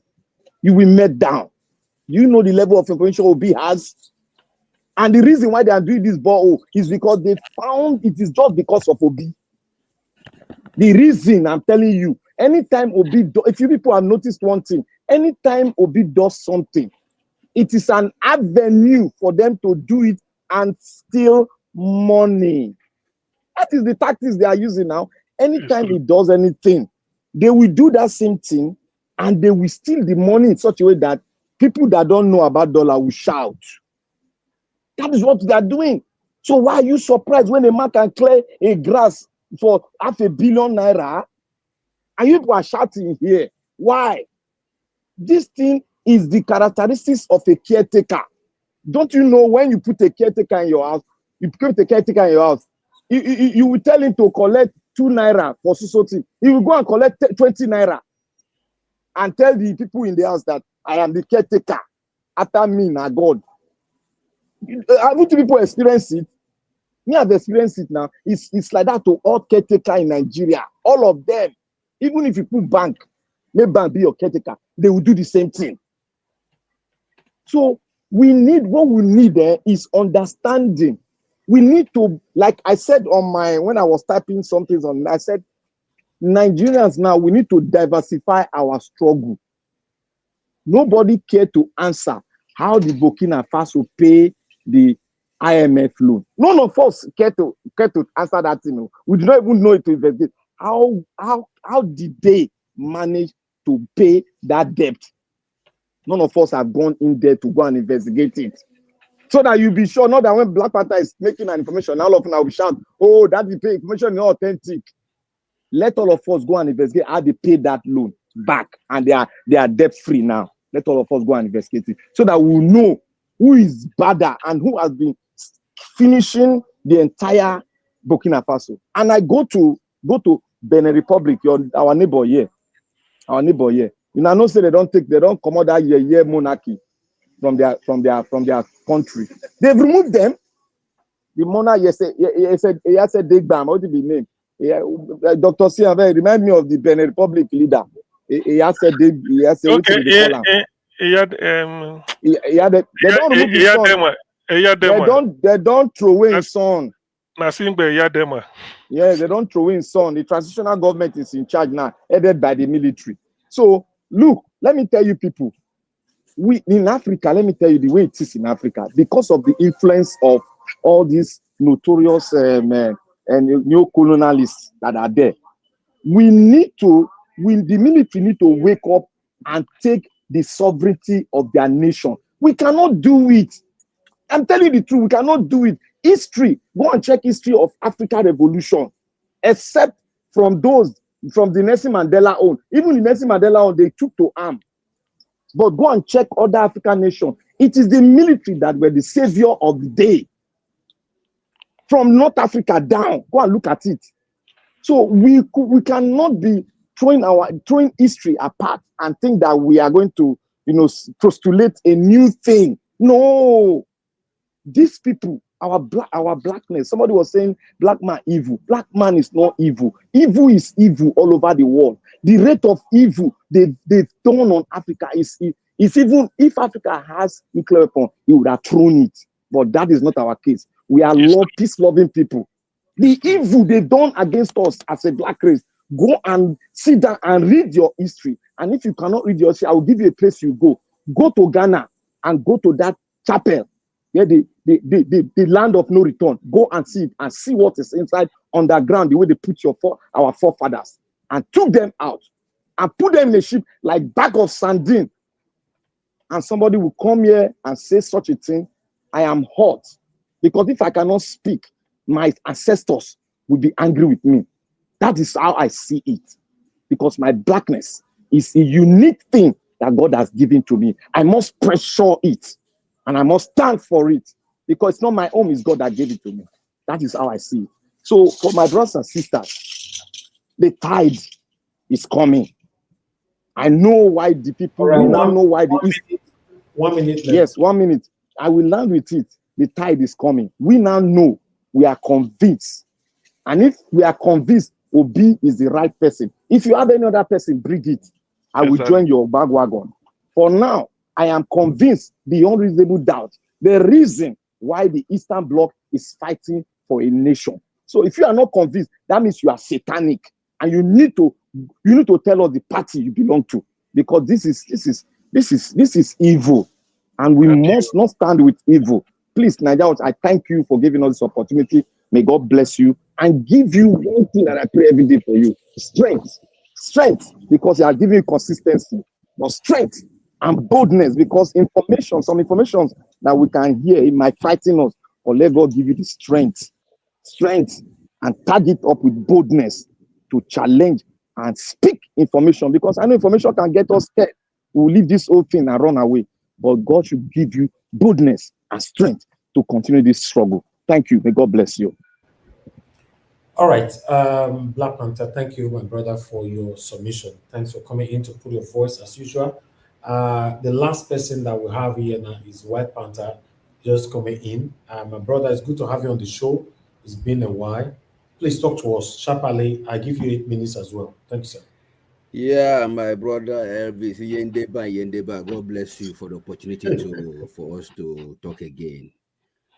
I greet everyone, Dr. CM, I greet you, Madam Patricia, I greet you, Dr. Professor Jonathan Kislin, I greet you. Give us our mandate. The mandate has not been given up till now, but anyway, we are praying for it to be released by God's grace 2027. Then Black Panther, thank you for your wonderful submission.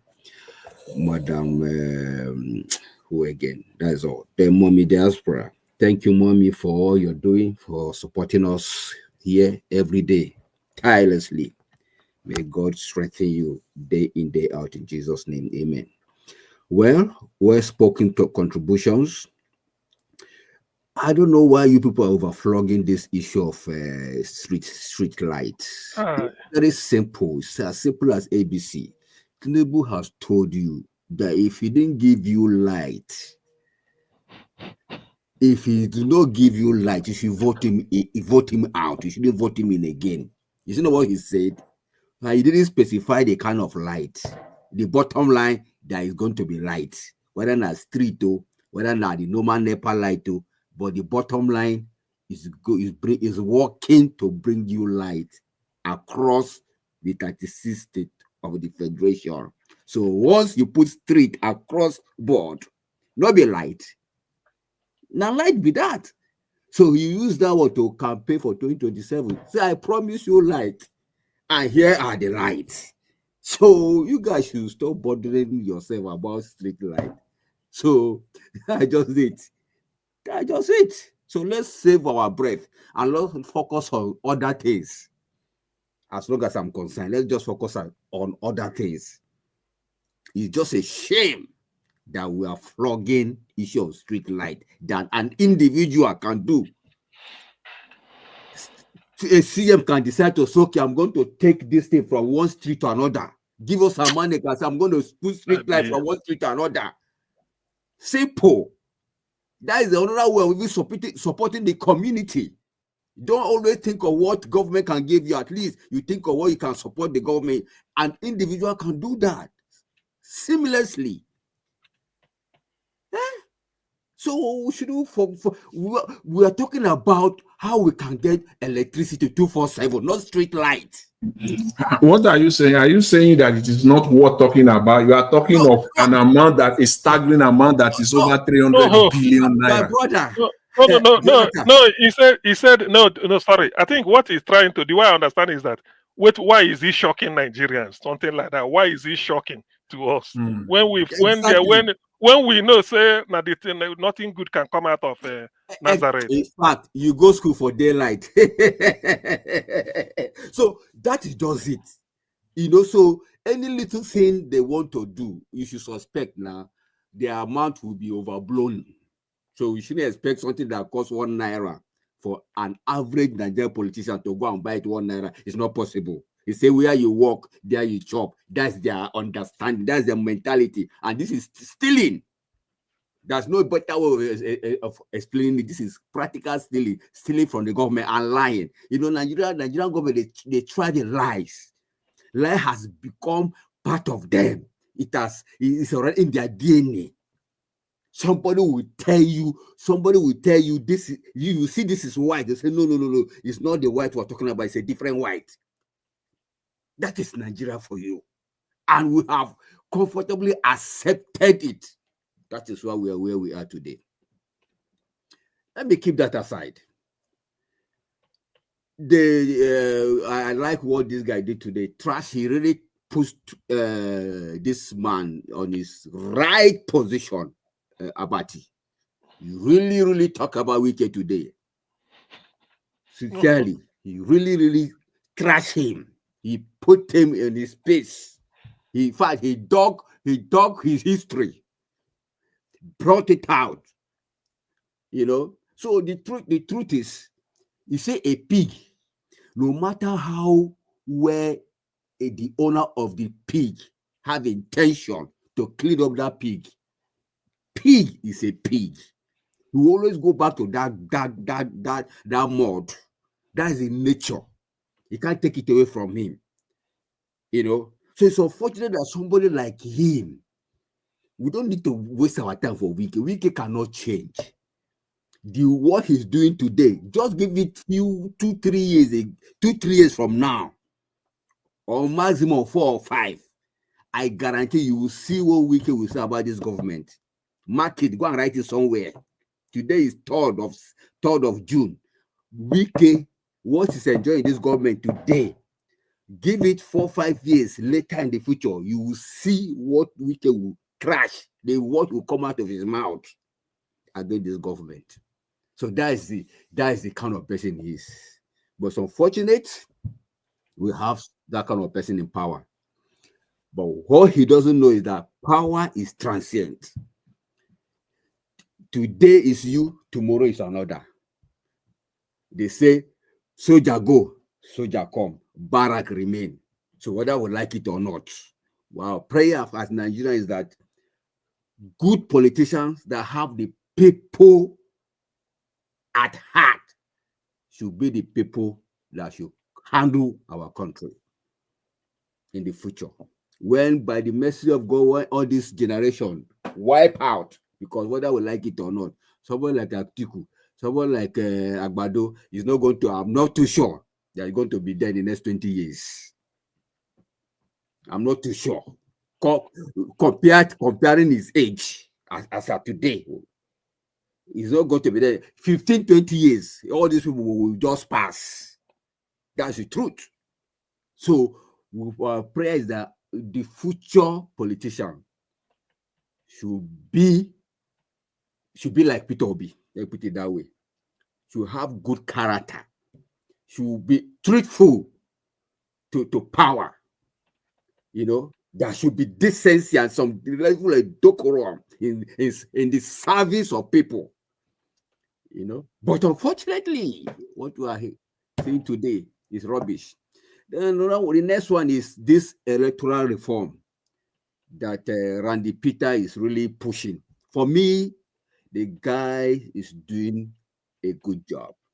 How I wish Nigerians can rally around him and push this thing. Sincerely, it's very, very key, because whatever we are talking today what happened in 2023 might still going to repeat itself again.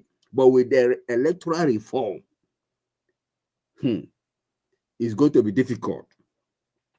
So the best is to get it right. That thing that is eating up our democracy, those loopholes, is through electoral reform that we can seal it up. We can block those loopholes and make it a little bit transparent. Might not be 100% okay, but at least to an extent, if we can rally around that guy and support the move. These are the things Nigeria should be talking about, not bad governance. These are the things somebody that so should be pushing. So these are the loopholes. So, but if we keep quiet, I guarantee you, and we do nothing, we just scream here, we scream there. 2027 will still come. The guy will still grab, will still snatch, and will still carry and go. We'll still be looking. They say go to court. His men are there in the court. So that does it. So, but with the reform is like giving power back to the people. If the reform is being addressed accordingly, my brother, 2027 will be a different thing. So that's my take for that. Then finally, this coalition, I don't even know how to describe it. Everybody has interests. And the most annoying part is that it's still the same set of people that came together against Jonathan, the one pushing this coalition. The same people. It's true. So it's like it's just completely erroneous in the issue. Because how is it Amechi that carries the River State money, billions, to go and support Buhari? Is it the El-Rufai? Is it Atiku himself? So it's like the same set of gang of criminals are pushing. My own is that Peter Obi should tread with caution. 100% caution. Otherwise, he will just lose relevance. He will just like finding himself in the den of lions. So please, anyhow we can relate to Peter Obi, I hope he's listening. I hope he's shining his eye. Tread with caution. Those people, they don't have anything to lose. It has been their style. It has become their nature. Atiku has been contesting since I was born up to today. So it's a serial loser. El-Rufai is in fact, that one I don't even know how to classify him. When he was Kaduna governor, I know what the atrocity that went there. So please, Obi, anywhere you are, you're hearing our little voice, please pay attention to all these little details. It will help out at the end. So thank you for the good job you're doing, going around and helping the needy. That is the character of somebody who is a Christian. I'm not talking about somebody who goes to church. The character of somebody who is a Christian. That's what Jesus did. He said he went about doing good to all. He didn't select, which is a good thing. Jesus was not a politician. And this is a perfect example that Peter Obi is doing. Thank you, my people. Thank you. Thank you very much, White Panther. God bless you, sir. I appreciate you. All right, everyone, I've given their submission here. We're just going to have two minutes now so we can round up. Let me see if Madam Patricia is still with us. Madam Patricia, are you there? Okay, Mr. Jonathan, your 2 minutes, sir. Yeah, okay, Mr. Hubris. Let me quickly, thank you. Let me quickly buttress. I was listening to Dr. CM, Black Panther, making a submission. Let me just buttress the last point made by Black Panther in addressing one of the comments Dr. CM always make about, when you want to hide something from an average Nigerian, just put it in a book somewhere. A testament to that is this budget. You see, this is their budget.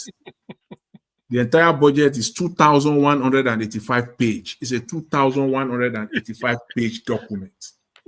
Inside that document, thank you, my brother. inside that document, from page 2,163. Remember, the entire document is 2,185. From 2,163. Sorry, please repeat. I'm interested. 2,000. It's a 2,185 page document. 2,185. So you can see how big that is. So, in fact, for you to want to really see, to go through it, you know that it's not a joke. From page what again? From page 2,163. So you can see that you have to go to the end of that document, to the end and end of it. From that 2,163 to the last page of that document. 22 pages. 22 pages. 22 pages is where they padded the budget. You know, Jonathan, sorry, maybe you go take my time. Maybe if you have the patience to read it, by the time you get to page 2,000, you go lose interest. They know. That's how they talk every day. They know. Say the real Egunje day behind. The day behind there. That's where they loaded all this. If you want to see your senator of your own constituency, just go there. You will see the amount of money they have padded for him, or that he has inserted himself. Can you see how criminally minded they are? They are. You can see the intention. They are very focused and intentional. And the question that came to my mind is that, okay, all these ministries, how did they come about it? Did they actually do it in alphabetical order? But no, this ministry under which they complete this padding is the Ministry of Humanitarian Affairs. Your 2 minutes is up. Okay, Mr. Elvis, please, let me just say this. All I'm just trying to say here is that the entire criminal act of budget padding. I think it's around. Okay. This is just tell him. We are hearing what you are saying there, please. This is where they padded it. And finally, Finally, Mr. Elvis, just 10 seconds. Let me just say that I just want to put my voice on this politician, the likes of Amishi El-Rufai. It was yesterday here. I think yesterday or 2 days ago, it was again Dr. CM. You said the most dangerous criminal in Nigerian politics is El-Rufai. Yes. And these are the people, the likes of El-Rufai, Rotimi Amechi, that over the years, over 2 decades, they've had the opportunity to do something good. Over and over and over again, they messed up. And they are the same people clamoring again. If not anything, all they just want is just power. They can't do anything. These are just failures. These are not the people. And people saying that Peter Obi should partner with them. Please bury that idea. That is not the way. That is not the way to go. Thank you very much, Mr. Elvis. Thanks to everyone. Thank you, Mr. Jonathan. God bless you, sir. Give us a mind if you are there. Your 2 minutes, sir. Okay, Augustine, your 2 minutes, sir. Okay, yeah, my 2 minutes. Thank you very much, Niger Watch. At least, if there is anything I enjoy.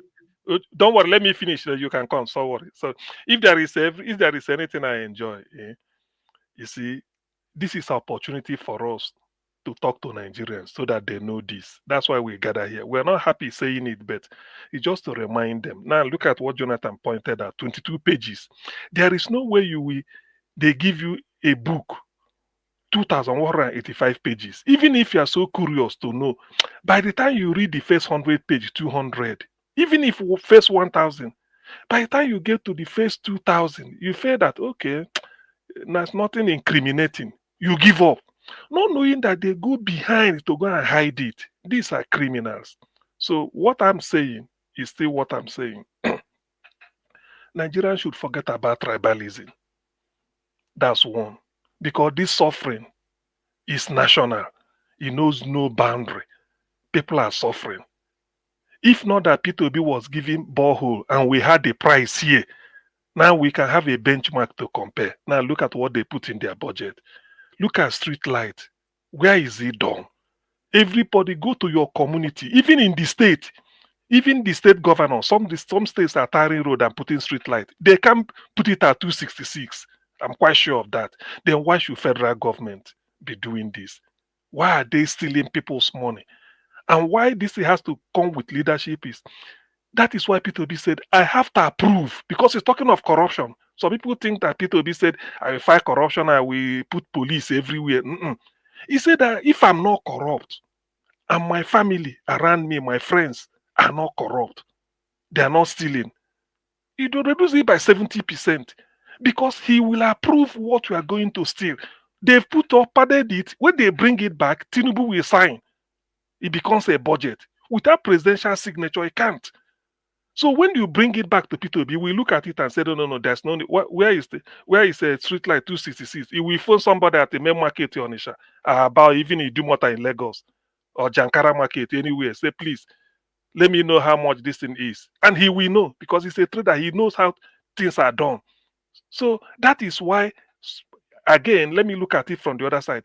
They may put every bottle, every obstacle on his way to get in, because he will stop this type of, it won't happen. It will never happen. By the time P2B start to sell presidential jet, say he doesn't need it. If you want to travel, Alan Onyema provide jet, provide plane. Let me take a pay like any other person and go to America or go to United Nations to present a case. By the time P2B sells the presidential jet, who are you as a senator to be demanding an expensive car? You see, this is, Nigerians should wake up now. If their president is selling presidential jet where they inflate, you don't need them. You want to pay, then who are you to be demanding that you should put a budget, make you pay? Thank you, Niger Watch. Anyway, Augustine, thank you very much. I appreciate you. Anyway, let's just move on. White Panther, please, final 2 minutes, sir, if you are there. Can you hear me? Okay, go ahead now. Give us another 2 minutes. Okay, thank you very much. Celebration, wonderful today. What I will still say here is that the fact that these guys are evil, and it just tells of our nature as people. Because as you're looking at this budget now, it wasn't the white man that wrote this budget for you. It wasn't the white man that decided for you to spend over 200 million to go to install one street lights. As a matter of fact, you live in a foreign country. You live in America, for example. Can your governor, can they buy? Mr. Shaw just give us an example of how much they sell these street lights in America, for example. These guys are the evil ones. These guys, you can't tell me, for example, you have children and somebody is asking you to buy your own children, and you are voluntarily answering to the cost of that person as against the wish of your own people, and you are blaming an outsider for your own dilemma. I think we need to look well. Countries all over the world stand for their own people, defend their own people. Mr. Shaw, you said something that is very profound. Nigerian politicians are the most luckiest people on the face of the earth. Why? Because Nigerians will not react. These guys are evil. Is he a white man that told you to buy one street light for over 200 million naira? It's true. Is he a white man that tell you, okay, Peter Gregory Obi interact with Ram Paul, the former speaker of the house here? Is Peter Obi's friend? When Peter Obi was digging balls for 50 million, why didn't they influence him? See, you are your own problem. Mr. Elvis every day here tells us what he faced as an attack. As a matter of fact, some Nigerians are even attacking him. The white man is not your problem. We now live in a civilized world. You deal with your own problem. Deal with your problem. Ukraine has been in war for how many years now? They will not surrender. In fact, they just carried out a dynamic assault against Russia. You can tell them we want to help you when they are talking. You want to help them, and is that's like a crazy dog. Permit my language. The guy went back to his country. I cannot give my land to Russia under what condition? Well, the guy did not surrender. Zelensky, you may say it does not have the amount of artillery that Russia has, but Zelensky still stands for his own people. When will your people, your own evil politicians, stand for their people? Is it the white man that tell them to pack budgets to buy one street light for over 240 million naira? Is he a white man? In Edo State some months ago, they tied our own brothers there. Your government did not do anything. Only to go to the thank you. Thank you very much, my people. See, let's stand up and fight our fight and win the fight. Thank you so much. Thank you. Thank you. God bless you. Thank you. Okay, White Panther, are you there? Okay, Black Panther, talk to us. Okay, you are there. 2 minutes. I still remain my white. Nothing's no shaking. Thank you. 2 minutes. Yeah. So, in addition to what Givers Amanda just rounded up now, in as much as we know there are other ASOS hand or Jacob voice also in our country, foreign hand anyhow, you know, we are aware. The question are we not aware? Are we ignorant of the foreign hand? The answer is no. Look at what this Burkina Faso guy is doing. So can't we, knowing fully well there are foreign interests because of our natural resources, can't we protect it? That's the question we should be asking ourselves. Can't we protect what God has given to us against external influence? Can't we? All the loot people they loot from home, they carry and go outside. They say now rat way they inside house, they go call rat way they inside outside. They come here, food, there is food here. So we got some problems. We got some problem. We are all men here. And we have family.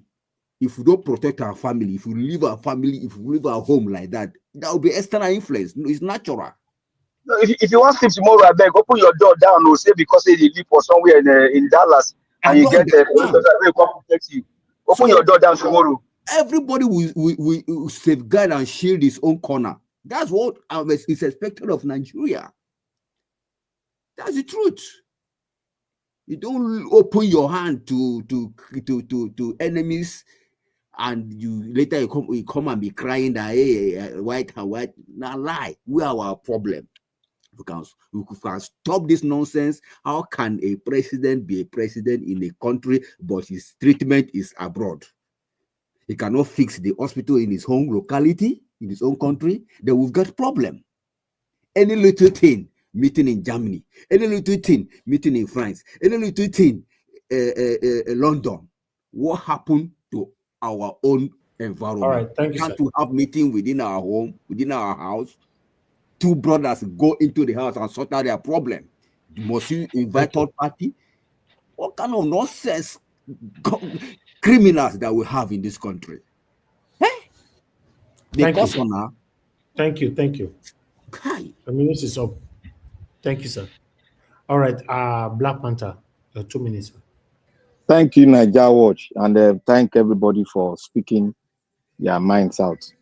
I think it will come to a time. I released on the net there. I said it will in this struggle we will come to a time whereby when we start releasing information, people will be scared to even talk. You know, when I say talk, people will be scared to talk. It's not all this thing with the yarn. Say why are these people be corrupt? Why are they taking what the people's information money? do you have that we have not had that you don't know about?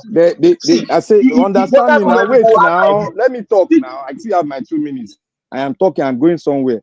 I said there's be a time when information will come. Fear will know. Will let us even put them out. We'll just leave them for people who won't give us information. Talk and finish. They will not give appraiser. Look, the level of information you have determine how you speak to a problem. You cannot just put your problem and spread it out and think it can be solved just like that. It's never done. Even the Ukraine, you just make mention of, they have made America to break a treaty that America has with Russia. And you just said it now. Say Ukraine do this. You tell me now Ukraine ain't do them. We'll bring that information tomorrow. I'll stand there and bring it. I'll tell you to go and verify.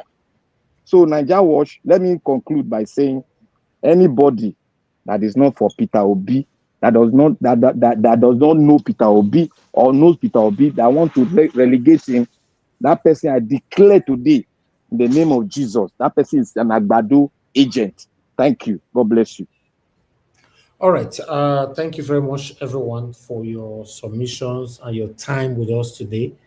This is a collective effort talking about what is affecting us. You know, I appreciate every one of you that came into the panel. Madam Patricia, Mr. Jonathan, White Panther, Garcia, give us a mandate. Thank you very much. Yes, sir. Please allow me just 1 second. Honestly, I just love this media. And God bless you. Exactly. God bless you. I just love this. I just love this media, and God bless you. I agree. I will tell you again, you don't know what you are doing now. In 20 years or 50 years to come, when you carry stick the waka and your grandchildren follow you. I don't tell her, may go look Liverpool Football Club motto. What you do today, we re-echo in history. I don't tell her that one, you know. And if I catch you for Nigeria, I know what I go do you. You go take beer, finish him. You go take beer, finish him. I know they drink beer or gas here. You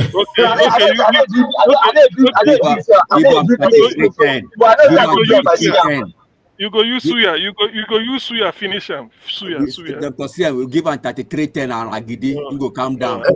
My hand no there for that one. Now suya me there. Now my hand no there for that one. I appreciate you all. Thanks for your encouragement. Those words means a lot to me. Give us a mandate, CM and you all. Thank you. Thank you for your encouragement always. Thank you. Like they talk about all the time, it's a collective effort. One person cannot do this. See, we all pull our voices together here. We learn from ourselves, from our submissions. There are things we all no. The way that no. Yes. Yeah, I want to say here that I want to throw this light to to Mama, the owner of the house. I want to say thank you, Mama. We love you. Though we've not seen you've seen your face, but thank you very much. You're a sweet woman, and may God bless you, because for you to keep such person like our brother, so easy. You they try. May God bless you and give you the strength to tolerate every wait, make I talk finish now. I did bless Mama. Now I'm quiet first. I want to say here, may God bless you and give you the power and the strength to tolerate and to make sure it doesn't even move an inch, but keep to that thing that is doing, which is right. And I want to say today that you're a good woman and you remain blessed forevermore in Jesus' mighty name. Amen. Thank you, Oga Black Panther. If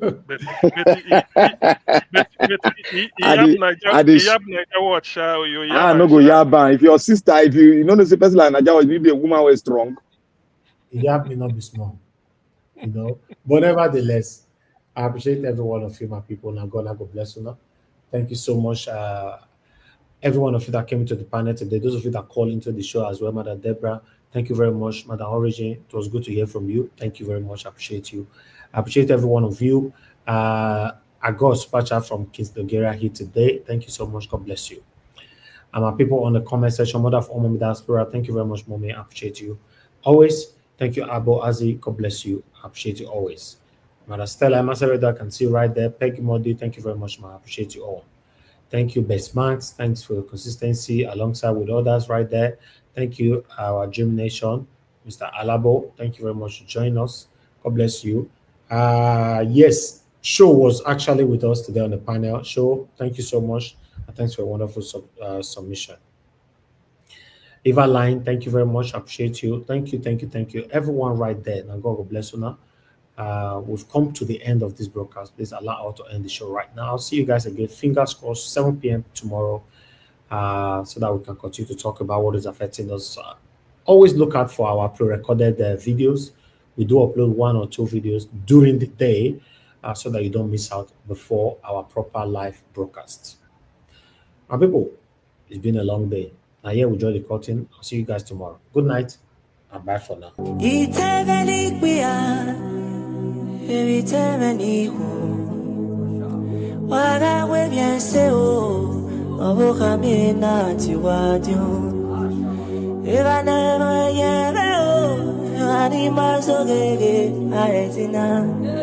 Evani maru tefi kwa adagawu amwe firiwa ena keke no gato bago osane genera ena keke nagari ushina dano yebe e ajena osagu meto bago iwe fu ebietete iya kwero ya uge yeke na myo kata my money day imieva kome oseni na kupegbe sheba ko amiebi na ma emiene gegi kupegbe krisati no ben o piano veio negi go no va ono negi veigo igu sebu emujuwa akona na do vefe iba con a veces fe allí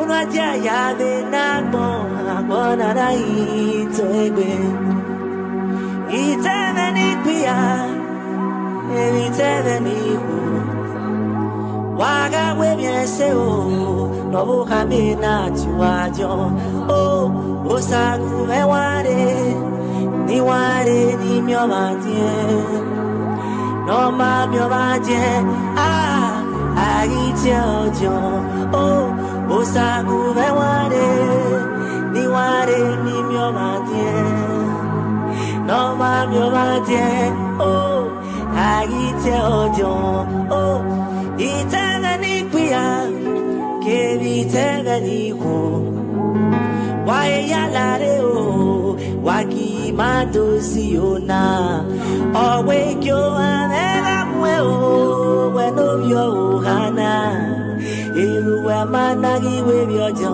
agi sede yu ke katona o ebi na uyo ha o e haya gba o managi uda abagba ebe agi sebe ibiedu be ama fanoko agi ebi noruwe ama nagilawa agi zede na boye o piano veigo agi jigo baka eya ubo ai ono na anu sake agon o sakuve yo ti o me gbigo kumeri yo ti o me gbomo o sanu kumeri yo ti o me buto me na ti o ju o sagu me ware ni mi omatie me gbigo me gbomo no ma mi omatie me buto me agite ojo o sagu me ware me gbigo